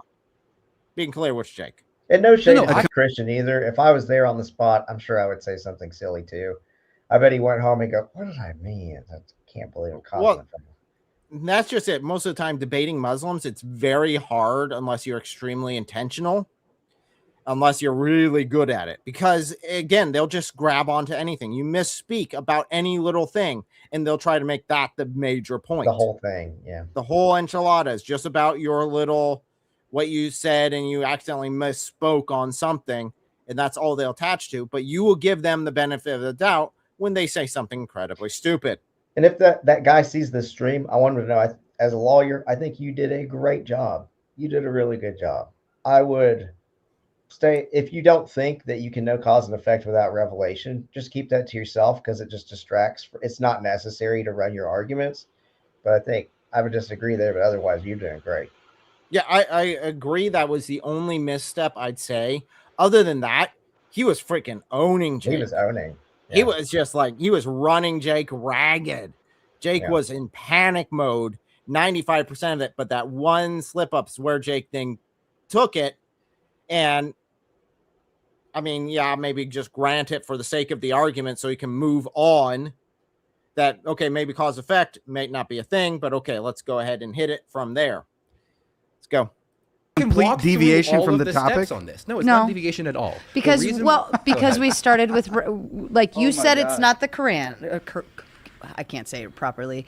You said it's not that. He said, okay, fine, I'll move on, right? And then you said revelation, logic, so on and so forth. He said, so he's walking through that, and now we've moved to cause and effect because you said the causation, right? So I think he's walking you through Yeah. all of the things that you keep giving him. He's walking through them he with hasn't you. given. He has. He's trying to, but then you keep pushing the goalpost to something else. Okay. Right. Respectfully, what you're saying is absolutely delusional. I.e., and I do want to focus on what Jake's going to say here in a second. Let me rewind just a little bit. But i.e., Jake is doing the Muslim shuffle. And I'm assuming the moderator is not familiar with Islam and how to deal with Muslims in this regard, because, yeah, she would just called it out. Dude, you're just doing the Muslim shuffle. Get back on topic. Please continue. He's walking through that, and now we've moved to cause and effect because you said the causation, right? So I think he's walking you through Yeah. all of the things that you keep giving him. He's walking through them He with hasn't you. given. He has. He's trying to, but then you keep pushing the goalpost to something else. Okay. Right. Respectfully, what you're saying is absolutely delusional. How this started off and how the entire. Okay. That is bad. If you are in a debate, do not tell the moderator they're freaking delusional. It's like insulting the judge. It's like What? No one with a brain on their head will do that. Because that's just what he said. The moderator is delusional at this point. What they said. And it's like, no, It's what like, they said was you want exactly an what was objective happening. moderator? Call them delusional and see what happens. entire prompt is going is that he started off telling me that in order to prove that Islamic monotheism is true, I need to prove every single claim of the Quran. No, you didn't First, Not what he No, said. he said that how can you rely on the Quran when it's just this, even if it gets one thing wrong, then obviously it's not from an infallible source. Liar. He's a liar. So, but he's already lying about it in order to make himself look better because he can't stop straw manning. starting out with, hold on a second. First starting out with, I need to prove why his claim about a And again, it's not like we were just here. We saw all this. The moderator saw all this. Somehow Jake thinks he can just rewrite history in order to fit his own narrative. I couldn't lie this fast on my feet if I tried, and I'm a lawyer. How did he get so good at lying? How do you even think up this lie this fast? Dawah. That's the answer. Boys Dawah. have practice. And oh man, dude, this does not look good. I mean, what are you going to do? Rewrite the debate you had with David at our conference and say that David was personally attacking you the entire time? I mean, that's the same sort of level of what he's doing here. specific historical claim in the Quran is actually correct and not incorrect. Now I need to explain to you why cause and effect relations exist completely separate from revelation. No, So, so if- Hold through all on. the steps? Stop. That was Jake's claim. That was Jake's claim, not his claim. He's like you know That how they do monkeys exist. swing through jungles with vines? He just swings from straw man to straw man. It's Yeah. the first straw man was he was saying, he told me I have to prove that every single claim in the Quran is historical in order for Tawheed to be true. And it's a non sequitur. No, that's not at all what he said. He said if there was even one thing wrong in it, you know that Allah didn't say it. And if you know that Allah didn't say it, why would you trust it saying anything about Tawheed? And then he went on to try to say that this guy was saying that you have to deny the existence of cause and effect, or you have to, whatever. He's going on to cause and effect. But really, the guy's just trying to figure out what is it that makes you believe in Tawheed if it's not the Quran. And Jake ran one argument that was the uniformity of nature, and that's it. The rest has just been saying there's all kinds of arguments out there. I believed it before I became a Muslim. It's just obvious. I just know it. That's another one of his arguments. He just said, I just know it. That's it. That's all we've gotten so far. It's not based on the Quran. I just know it, and the uniformity of nature.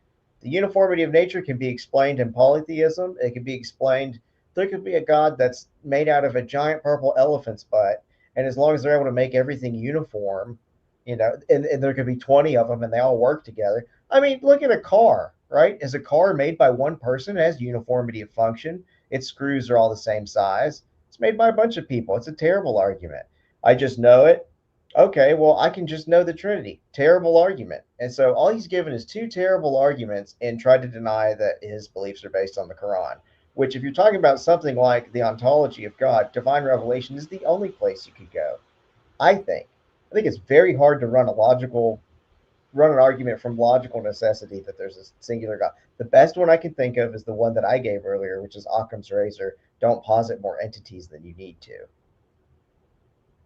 Now, you could make the argument that since this entire world is logical, that God would have to be a logical being, and since all the polytheistic gods that we see out there are illogical by their very nature, they're just human beings given superpowers, enslaved to their own desires.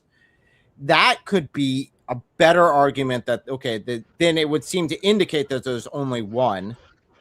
But to go in and say that this is absolute without revelation, that you have to come to this conclusion no matter what, it's like, not really, because you can't always find an explanation out of it.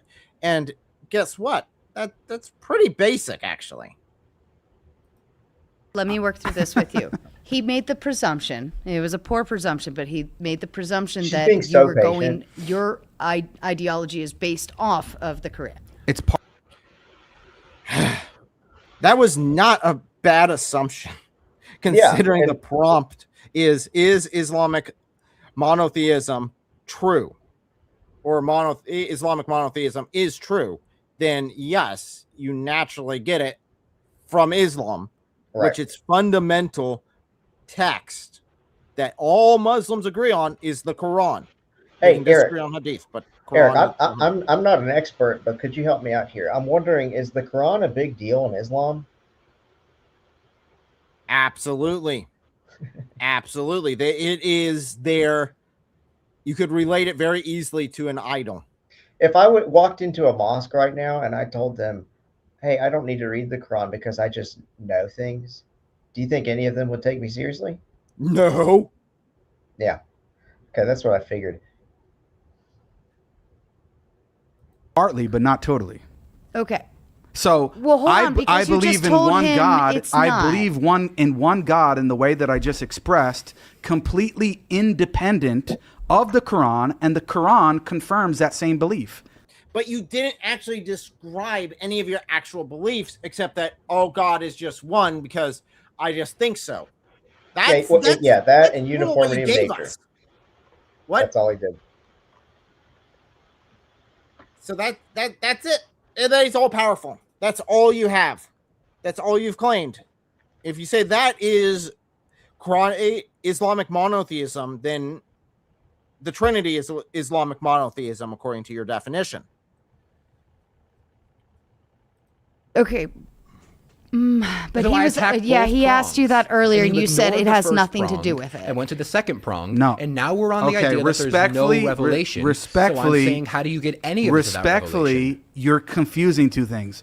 You're saying that I said it had nothing to do with it. What I said had nothing to do with it is a specific historical claim in the Quran that has No, actually, you specifically said that you do not need the Quran to get Islamic monotheism.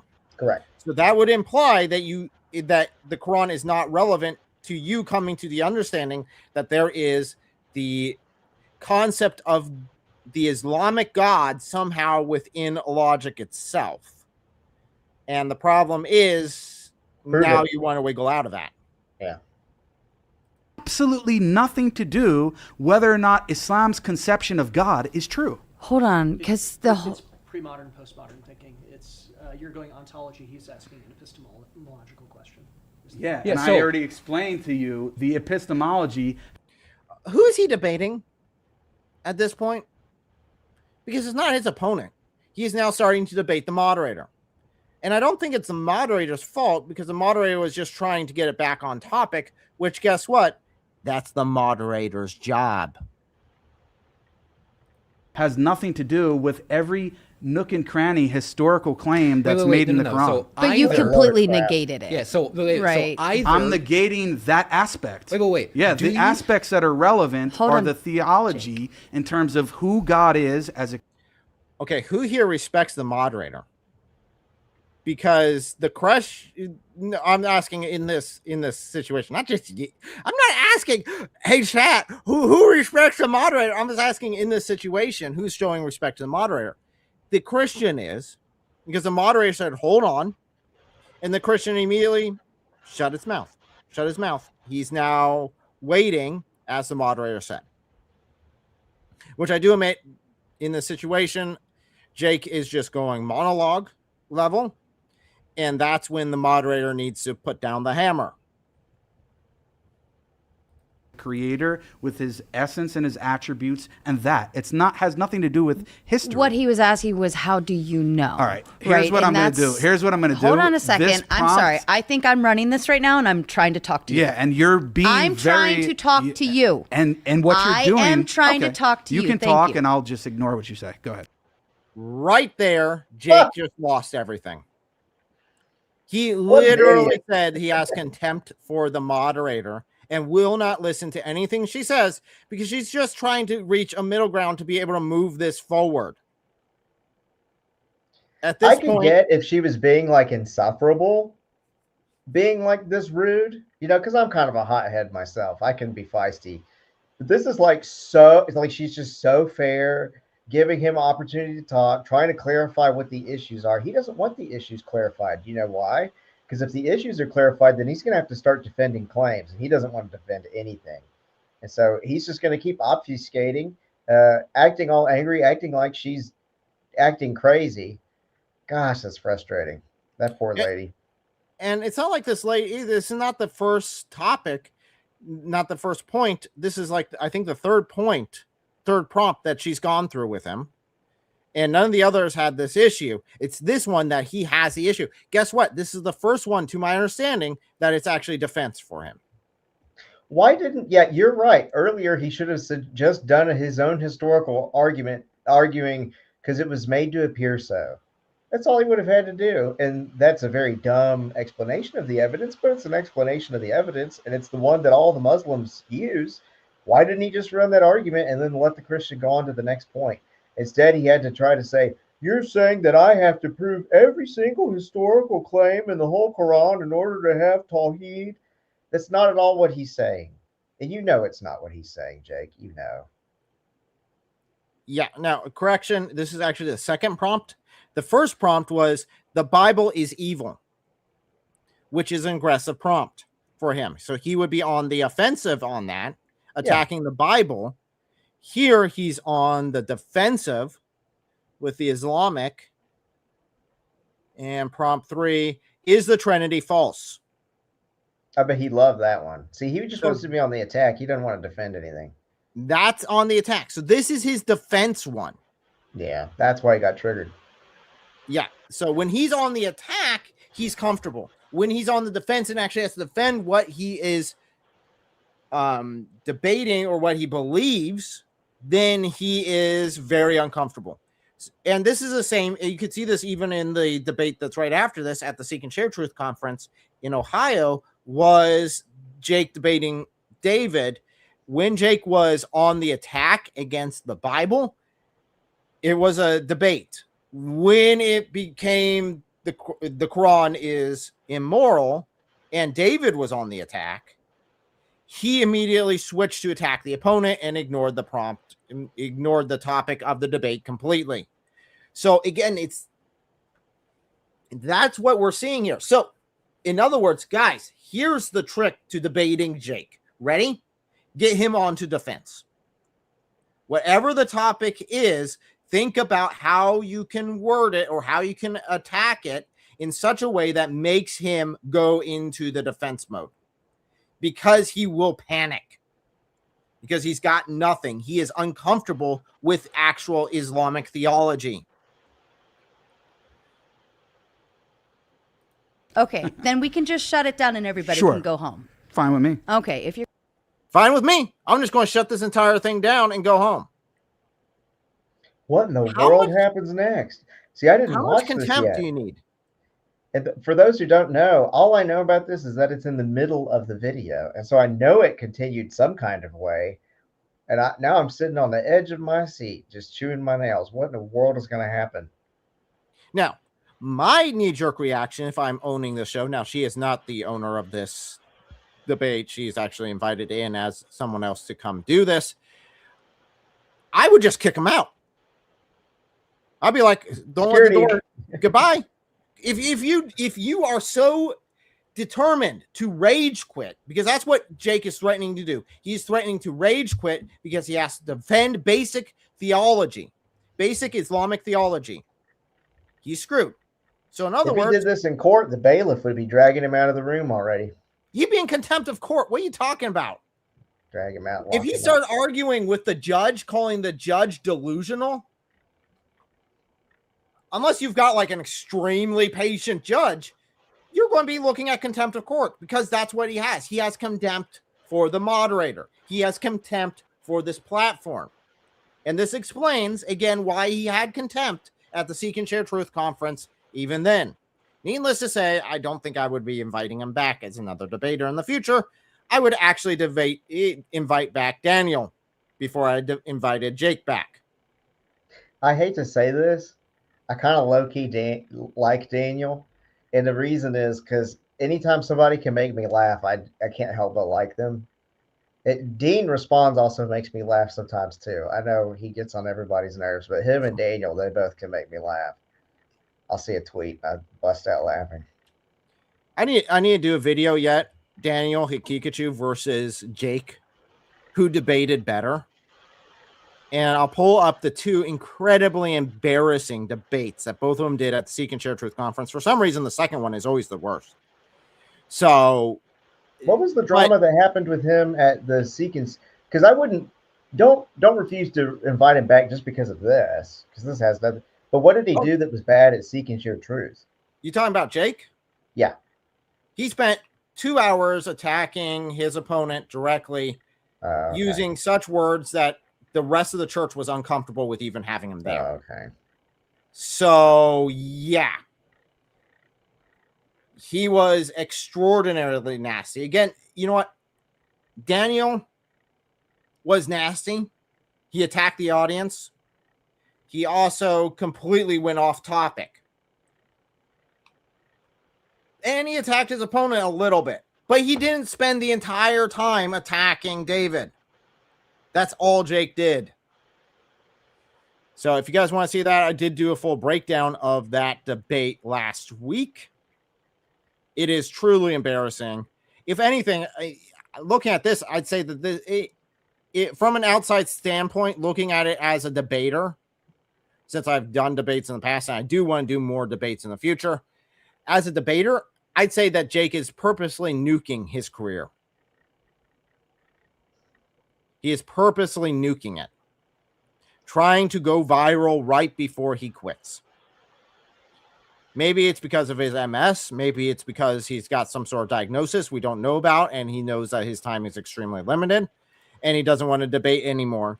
So he's trying to nuke it. So both of these are extremely bad performances. But let's go ahead and continue and see where this goes, because he's already said that he's about ready to walk out. You're going to be like that, and you're not going to respect the moderator I don't respect somebody. I don't respect somebody who's trying to tell me the most. You don't respect someone who is a woman. Let's just be fair here. You don't respect someone who is a woman. Absurd thing I ever heard, which is that Islamic monotheism is true as a prompt, has to do with whether or not Christ was crucified. It's absolutely. Wait, that's the most absurd thing that you've ever heard? Something totally logical is the most absurd thing you've ever heard, and your ears are that close to your own mouth. I'm pretty sure they've heard more absurd things than that. All right, say, yeah, man, I heard some pretty absurd things from you in the past. Right. Just listen to yourself.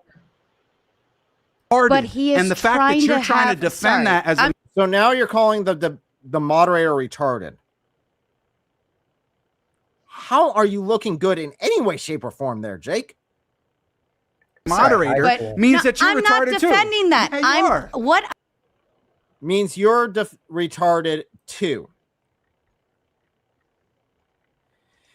So his opponent's retarded, she's retarded, everyone's retarded except for Jake, because Jake's the only one who doesn't want to answer the question. I am doing right now, right here, is telling you where he was going. He was trying to take you. He went nowhere to the actual prompt. God damn it. I'm here to talk. I'm here to help you. What do you want me to do? You're not helping. You're actually I'm making it to more difficult by making claims that have nothing to do with. Which is part of a moderator's job.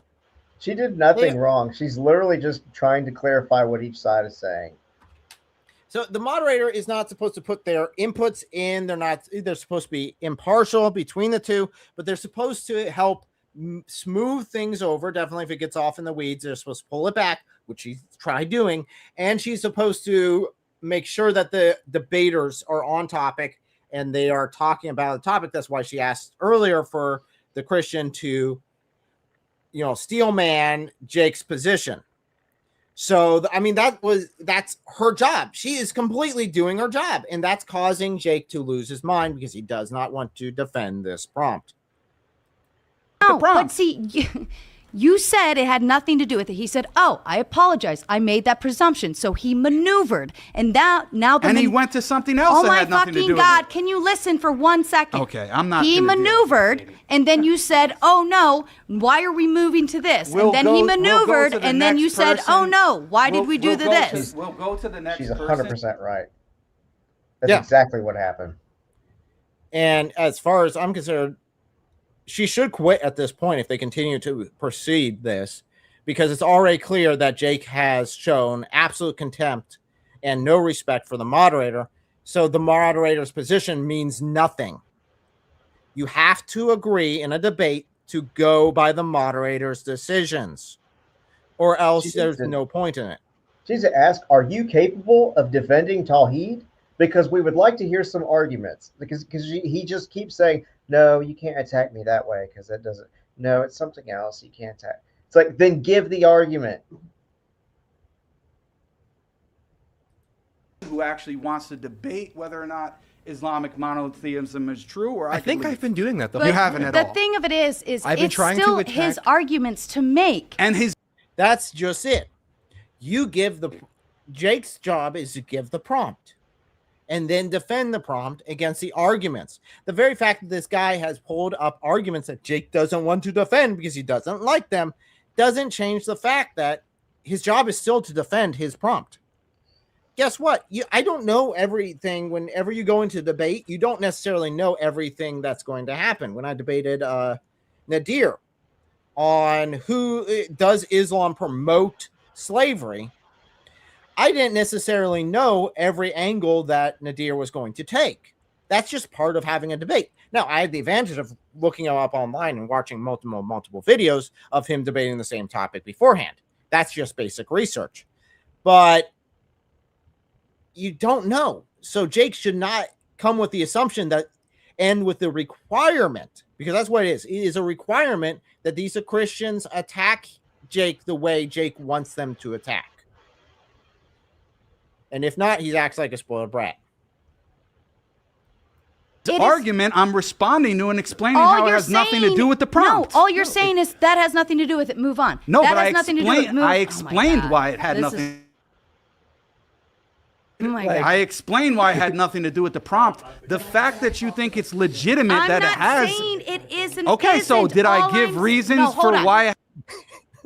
The opponent, I just realized he just looks at him and says, I'm fired. He's just sitting there not doing anything because he's no longer the debater. You have lost all credibility as a debater if you start debating the moderator like this.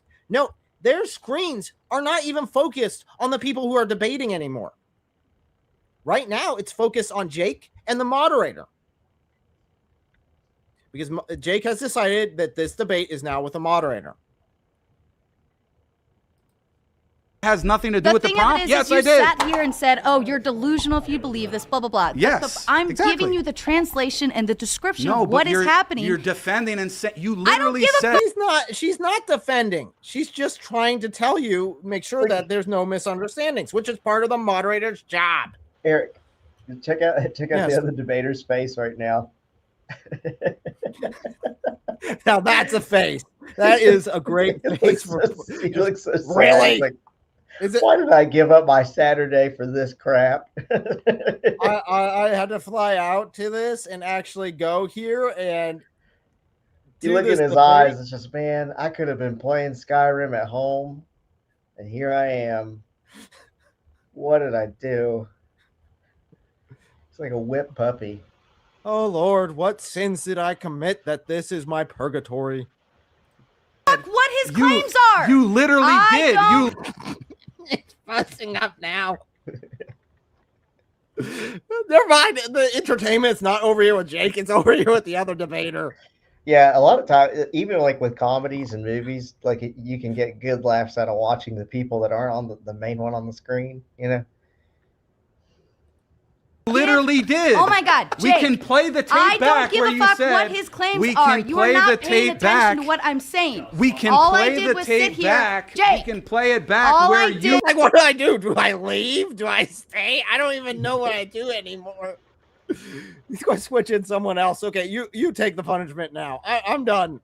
You literally sit here said and give that you- what oh he's my God. saying does have to All do right. with the prompt. Exactly. All right. Yeah, I'm gonna go take a little break. Good.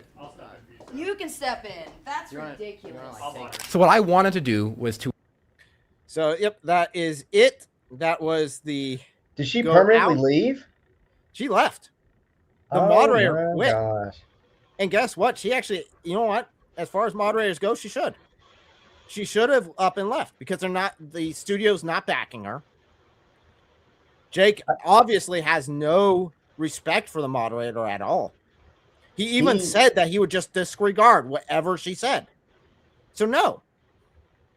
He claimed she got fired, but she didn't work for this organization, correct? She was just brought in. Not to my knowledge. Yeah. And even if she did, then that'd be a poor move. But that would lose all respect that I'd have for this organization because no, she shouldn't get fired for that. Jake should never be invited back, period. Actually, as far as I'm concerned, Jake should have been kicked out. So been, okay, pack your bags and leave. He's already declared it. He's already threatened it. So that's a power move that he's using to control this situation. And you can't have some debater doing that. because then it just ends up him running the show. So I guess it does continue here. So let's go ahead and continue here with this new moderator. To attack the idea of Islamic monotheism by saying it has to come from either reason or from revelation. I first tried to attack it to come from revelation by attacking a central historical claim about the Quran, to say that it cannot be a historical, reliable sense of revelation. And that he tries to cite this idea of like, you take an exam and if you get one question wrong, then that doesn't mean you're wrong about everything else. And I agree that wouldn't make the Quran wrong about everything else, but it does mean that that exam that has one question wrong on it can't be the answer key. And so the Quran cannot be the infallible revelation that you've received.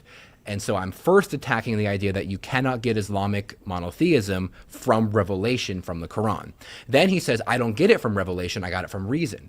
To which then I say, I don't think you can get it from reason either. I don't think you can get it purely from reason.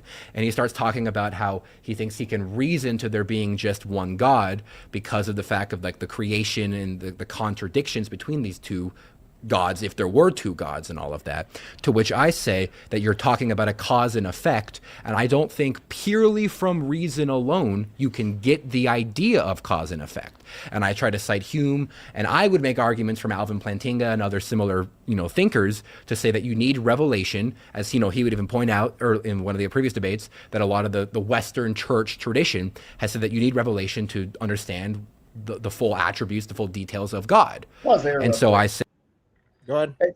This seems kind of silly to me because it's like, well, you need revelation in order to have the effect of believing in cause and effect. It's like, well, the revelation was the cause of the effect that you believe in cause and effect. So it has to precede the revelation. See how that would work? Like you need cause and effect in order to even, that's why I'm not much of I think he's what you call a presuppositionalist. I think that's what it is. But I think there's like certain things that you can't know absolutely certainly, but pragmatically it's really helpful to believe in them. So it's like I can't know with absolute certainty that if I jump off this cliff I'll fall, but I can know pretty well, And so like that knowledge of cause and effect, like even animals have that. The dog knows that if it pees on the rug it's going to get in trouble, So I think cause and effect is just something that's part of, I don't know a whole bunch about epistemology, but I don't think you need revelation in order to understand cause and effect. True, I would agree that you do need revelation to understand the fullness of God. Absolutely. Because who else is going to tell you but God? And understanding cause and effect is very different from understanding the ontology of the creator of the universe. Yeah. Do you get it from revelation or do you get it from reason? And I think, as the moderator was trying to point out, he kind of hopscotched between the two and thought that neither of my attacks on it were reasonable, because when I say I'm attacking the concept of revelation, I'm saying this is an unreliable source of revelation, he says it's not relevant, I get it from reason. Then when I'm attacking the idea that you can get it purely from reason, he starts going back to the Quran, and then he kicked the moderator out. So that to me... Yeah, that's basically what happened. Now, I don't remember him going to the Quran. Yeah, I don't either. I don't. Now, this might not be the entire thing either. There might be sections that were cut. So I don't know 100% if that didn't happen or did happen. I didn't see it happen. So that's what I thought happened. And I didn't kick the moderator. Disagree. Okay, the moderator left. Right. So that was a lie, pretty much like half. Again, personal attack. No, we literally saw you badger her until she left because you are unsufferable. The other stuff you said, but I'll respond. So you said that, first of all, the prompt, guys, for everybody listening, the prompt is Islamic monotheism is true. So I'm trying to argue why it's true. They're supposed to argue why it's false. Providing an argument to why the Quran is not infallible, or why the Quran makes, according to him, a mistake, a historical inaccuracy or mistake, is not an argument against Islamic monotheism being true. You saying that, just because it has a historical accuracy, that means that we cannot trust it in terms of what it says about God, doesn't follow. That's literally a non sequitur. I hope for people who actually have studied philosophy can know and understand that. And No, I think at this point you don't understand it. Yeah, he doesn't. I think either you're he just does throwing not- out big words to make yourself sound smart, which you're not, Jake. You're actually could make- pretty doggone stupid. a flow chart here. It's like either he doesn't know what a non sequitur is, or he is a liar. Those are your options, because very I'll obviously, give me benefit of the doubt, I guess. yeah, very obviously, the claim about the historicity being wrong in the Quran would have implications on whether we can trust its theology. it seems that you haven't, because you mentioned Alvin Plantinga when he says the exact opposite of what you say. One of his major contributions to Christian philosophy is that you can know and that you can believe and be justified in that knowledge and belief of God apart from revelation. That's actually what Alvin Plantinga's position is. So you couldn't be any further from the truth. Now, trying to throw out Hume and cause and effect and philosophical language to make it seem like to the audience you know what you're talking about, anyone who knows anything about Alvin Plantinga is now going to laugh at you because they know that you have no idea what the hell you're talking about. Now, secondly, when it comes to revelation, even if the Quran is supposedly wrong about a particular point, it does not mean that therefore it cannot be relied on in any sense, including for its knowledge of theology of who the Creator is. Secondly, I didn't think I was... But it does put it in question as being an absolutely reliable source. Because if it gets the basics wrong, how could you trust it about the deep stuff? Yeah, and also it's claiming to be from God, as we've mentioned earlier. And if it's not from God, then it's from some dude. And if it's from some dude, how could he know about the ontology of God? And then as far as Alvin Plantinga and presuppositionalists and all of that, I think Alvin Plantinga believes that God is a properly basic belief. So it's just something that he just knows. I don't agree with that ideology. Someone who became an atheist for about a year when I was 25 or 22, I can't remember. I've got my own life mixed up. I think 25 I was in law school. I don't think so. A properly basic belief would be like belief in cause and effect. So I think that's just something that's properly basic that you can't really prove it. You just use it to prove other things. We just sort of know. There's certain things you can just sort of know, it turns out, right? Like either all of my sense data that I'm getting right now, maybe I really am in front of a computer screen and there's a camera there and there's people in the chat, or maybe I'm just a brain in a vat and I'm hallucinating everything. It's okay to say that I just know that my sensory data is accurate. And I can even do something we call in law called a rebuttable presumption. So you just presume something until it's rebutted by something else. And that's a safe position to take, I think, with properly basic beliefs, where you're like, I can know about cause and effect until something rebuts the presumption. I can know that I exist until something rebuts the presumption, this sort of thing. This is kind of how I navigate the fundamentals of my epistemology. I'm not a philosopher. I might have said something super dumb, but that's how I approach it. I agree. Debating an atheist, but if I were, I would be providing arguments independent of revelation to get to the truthfulness of there being one God. The issue is we don't both agree on the Quran being a revelation from God. I think it's not. You believe it is, so you have the burden of proof to prove to me that yes, what is said here in the Quran about God is 100% accurate, and he's saying there's holes in the Quran. Well, wrong Quran for that one. And he was on the right track. They were on the right track for about a 2-minute period of the debate where he switched from the Quran to saying the uniformity of nature and I just know. Those are both bad arguments, but just give more arguments like that. If you can't defend the Quran, if it's too stupid for you to be able to defend it, then come up with something else besides the uniformity of nature and I just know, for the fact that you can know that the God of Islam is correct. Yeah, so, sorry, this is the Quran that I should have said. Got holes in it. It's also got a pentagram on back, which is rather interesting, what soft points do to books.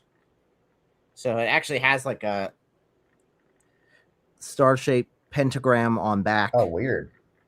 That's the exit hole, which truthfully doesn't mean anything, but it's just an interesting thing.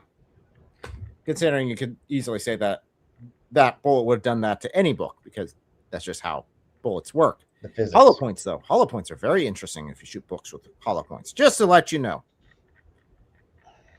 You make a lot of confetti.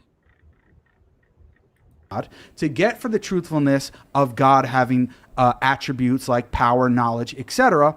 And if I have, but that's not the end of the Islamic narrative of God, because there's a lot more attributes. There's 99 plus attributes that you all have to get all of those correct outside of the Quran in order for you to have made the claim that you actually made. had enough time, I would do that. But that's not what the prompt is. The prompt is Islamic monotheism true, or Islamic monotheism is true, and a discussion on that. I think both in terms of revelation, that Islamic monotheism is supported by revelation, number one, and number two, that Islamic monotheism can be known apart from scripture, whether that be Quran, Bible, etc., in a similar way that Alvin Plantinga says, through knowledge that is not dependent upon scripture. So once again, I think you've shown that this doesn't relate to the prompt, and even when you try to relate it to the prompt, you don't understand the conversation. But thank you. Okay. If you learned anything from this episode or got any value. Okay, so that's the end of that section. Go ahead with your thoughts. He was trying to say that the other guy's stupid because he doesn't know Alvin Plantinga like I do. I'm pretty sure Alvin Plantinga thinks that God is a properly basic belief. I don't think he argues to him like William Lane Craig does with ontological argument, cosmological argument for morals, and all those sorts of ways. So I think Jake is also wrong. So the same audience members that are being told this Christian is stupid, you can know that Jake is also stupid. I'm pretty sure. No, I think Jake's just misleading, because I've seen him do that with church fathers as well, where he will try to use church fathers to prove his point, but he ends up just misquoting them or contributing things that aren't actually in the sources to the church fathers. So I think he's an absolute and complete fraud. Yeah, he's not actually stupid. Stupid people can't lie that fast. No, and Jake lied pretty quick on that. That was very interesting. So let's see what the chat says. I did have a poll going asking who was right, Jake or the moderator. 5% of you guys said that Jake was correct. Oh, wow. That's incredibly large a number of you guys agreed with Jake. I think the moderator was correct. Again, you can't even do the job of a moderator if the people you're moderating won't respect your decisions. So if you make a ruling and they say, we're not going to listen to that, you can say whatever you want, we'll just ignore it, like Jake literally said in this. You can't do anything with that.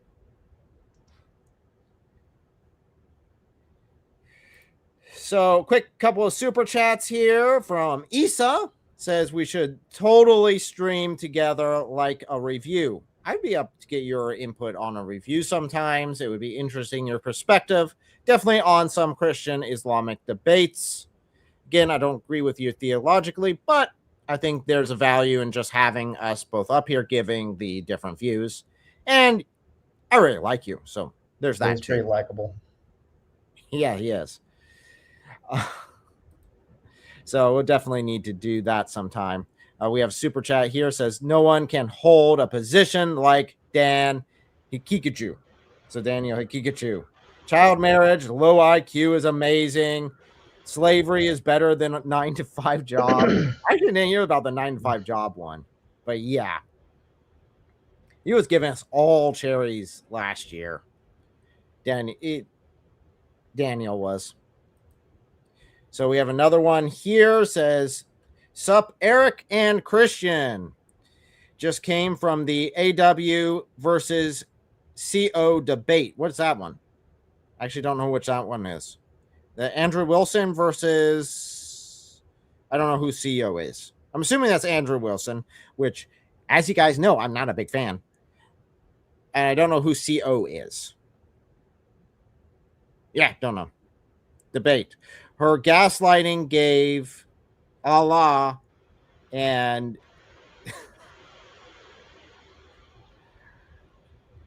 demons run for their money. Okay. Interesting. Is that Andrew Wilson? Because I might be off on that. Oh, Candace Owens. Oh my gosh. Oh wow. Are you serious? Andrew Wilson versus Candace Owens. Is The Descartes amount of demon? IQ in Is there doesn't reach the double digits. I think Descartes' demon is like a thought experiment in epistemology where you're like, did I actually see it, or is everything just coming from a demon that's lying to me? I think that's it. Let me know in the chat if I'm I right might about need to that. do another debate review on that tomorrow. That'd be fun. The lowest IQ of debate ever. Oh my gosh. Yeah, moderators. I think I'll do that. I'll do that tomorrow if time allows. Review that debate because I haven't seen it, but oh my gosh. PBD moderated. Oh my gosh. Wow. Okay. Well, that one's got to be an interesting one. Candace Owens, they're just, drama. Oh my gosh. How many times was the Jews brought up? How many of them were just blaming each other's opponent as a Jew? I just want to know. Because that's Andrew's go-to. And I know Candace isn't a fan of the Jews either, so she probably threw Andrew with the Jews as well. Oh, that'd be wonderful. It's live now. Okay, well, we'll see what happens. I will probably do the review tomorrow. We'll be live again tomorrow. And I guess reviewing that one, I'll see who else tonight wants to join me on that one. So, sorry, I got distracted. Yes, I know. I'm getting to your super chat. I got distracted.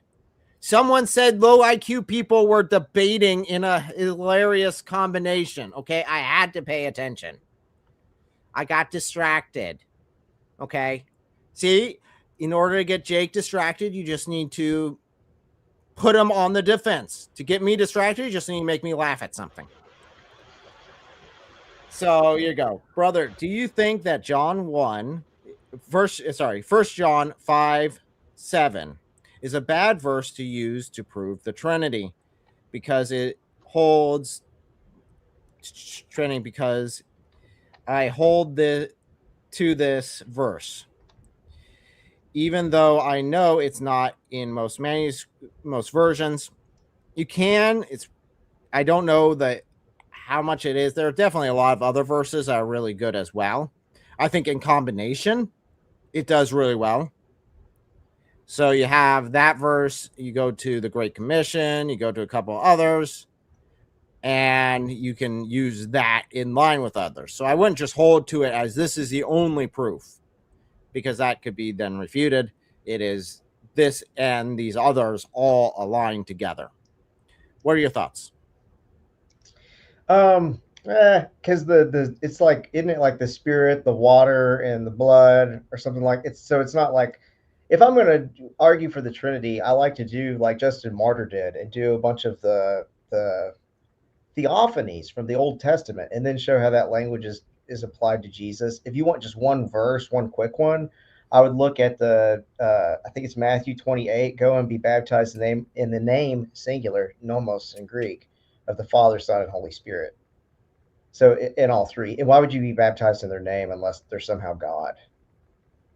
And I think that verse is my go-to a lot with like Jehovah's Witness, Mormons, and Muslims.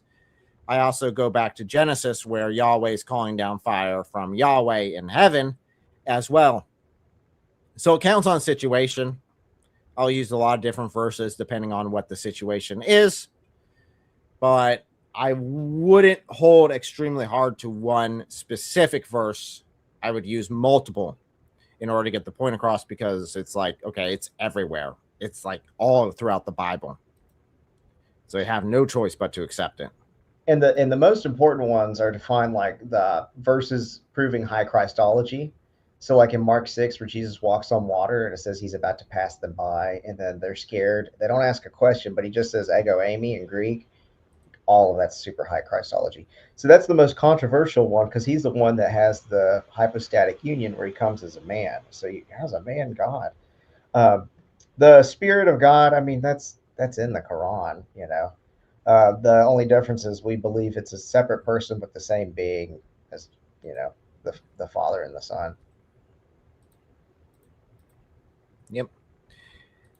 Do you have so Christian Gadfly, is there anything that people should know and where should they find you? They can find me, you put it in Christian Gadfly on YouTube. The thing they should know is I'm super close to having the hours that I need to be monetized. So go find some big, long, interesting looking video. Maybe Lawyer analyzes the Islamic dilemma. And if you ever have free time, you can just watch that, learn a lot. I find this hadith that's Sahih that talks about how the Ethiopians have the Injil. And then I look at these manuscripts that the Ethiopians have. It's the earliest illustrated Bible that we have. And it's like, what other book would it be talking about? And so it's a really good, I liked that particular argument because I found that preparing for that video, but it has all kinds of arguments. It goes through both the John Fontaine, there's some other Injil out there no one's ever heard of, and the Dean and all the Orthodox Muslim and them, they try to say the conscious corrections. It goes on both of those tangents and attacks both of those arguments, and it's a long one. Dear goodness gracious, I clicked on the Candace Owens, Andrew Wilson debate. All I see is, we'll be right back. Oh my goodness. I mean, okay. We'll have to look into that tomorrow. That might be very interesting. It might just be that they're taking a break, but it's definitely prolonged. It's been that way for like, let me see. So I go to live. I want to backtrack this, and there we got another super chat to cover. But yeah, they've been on this for like the last 10 minutes. Just a single screen saying we'll be back. Oh wow. So okay. I bet there was some drama. That one's going to be interesting. Oh, they just came back. So I don't know what they're saying, but we will review that tomorrow. On as long as it's public, we'll review it if time allows. But I can't imagine this not being good. I can't imagine this not being clip worthy. It'll be good. Get some popcorn. Get some popcorn. We're going to need some popcorn. Got another super chat here. It says, I would nominate Daniel Hikikiju as the Dawah guy least likely to cheat on his spouse because the guy has no issue with committing to something. He definitely commits to some things. The question of him having multiple child brides, I wouldn't necessarily disqualify either. So there's that. But I don't know for a fact. So thank you guys so much for watching. I'm going to send you guys on over to a live stream that is coming up on DCCI Ministry. Go over there. Let me switch my hat. Got my red Send hat her on. some love. She's awesome. Go over there. Elle should be joining her later. So go show Hatun some love. Go like the video, click it, and make sure to comment on there and go watch it. So one last question here before we go. For you, Christian Gadfly, how many hours till monetization? So this is kind of sad. So you need 4,000 in all. And yesterday I had 3,666. And then I checked it today and it dropped where I only have 3,659. So it's because it has to be within the last year. And about a year ago, I did my video where so Muhammad Hijab had pretended to be this AI person who was supporting himself. I did one where I was pretending to be what's his name? Who's the nerd again? I can't believe I'm blanking on his name. Mike Winger. Yeah, David would be proud of me for getting that name. I'm pretending to be Mike Winger, pretending to be somebody with AI who's defending Mike Winger. And that video did pretty good, but that was exactly a year ago. So I've lost all of those views from my 365-day window. And I have to try to hit it by February. Otherwise, they double the amount of hours you have to have this February.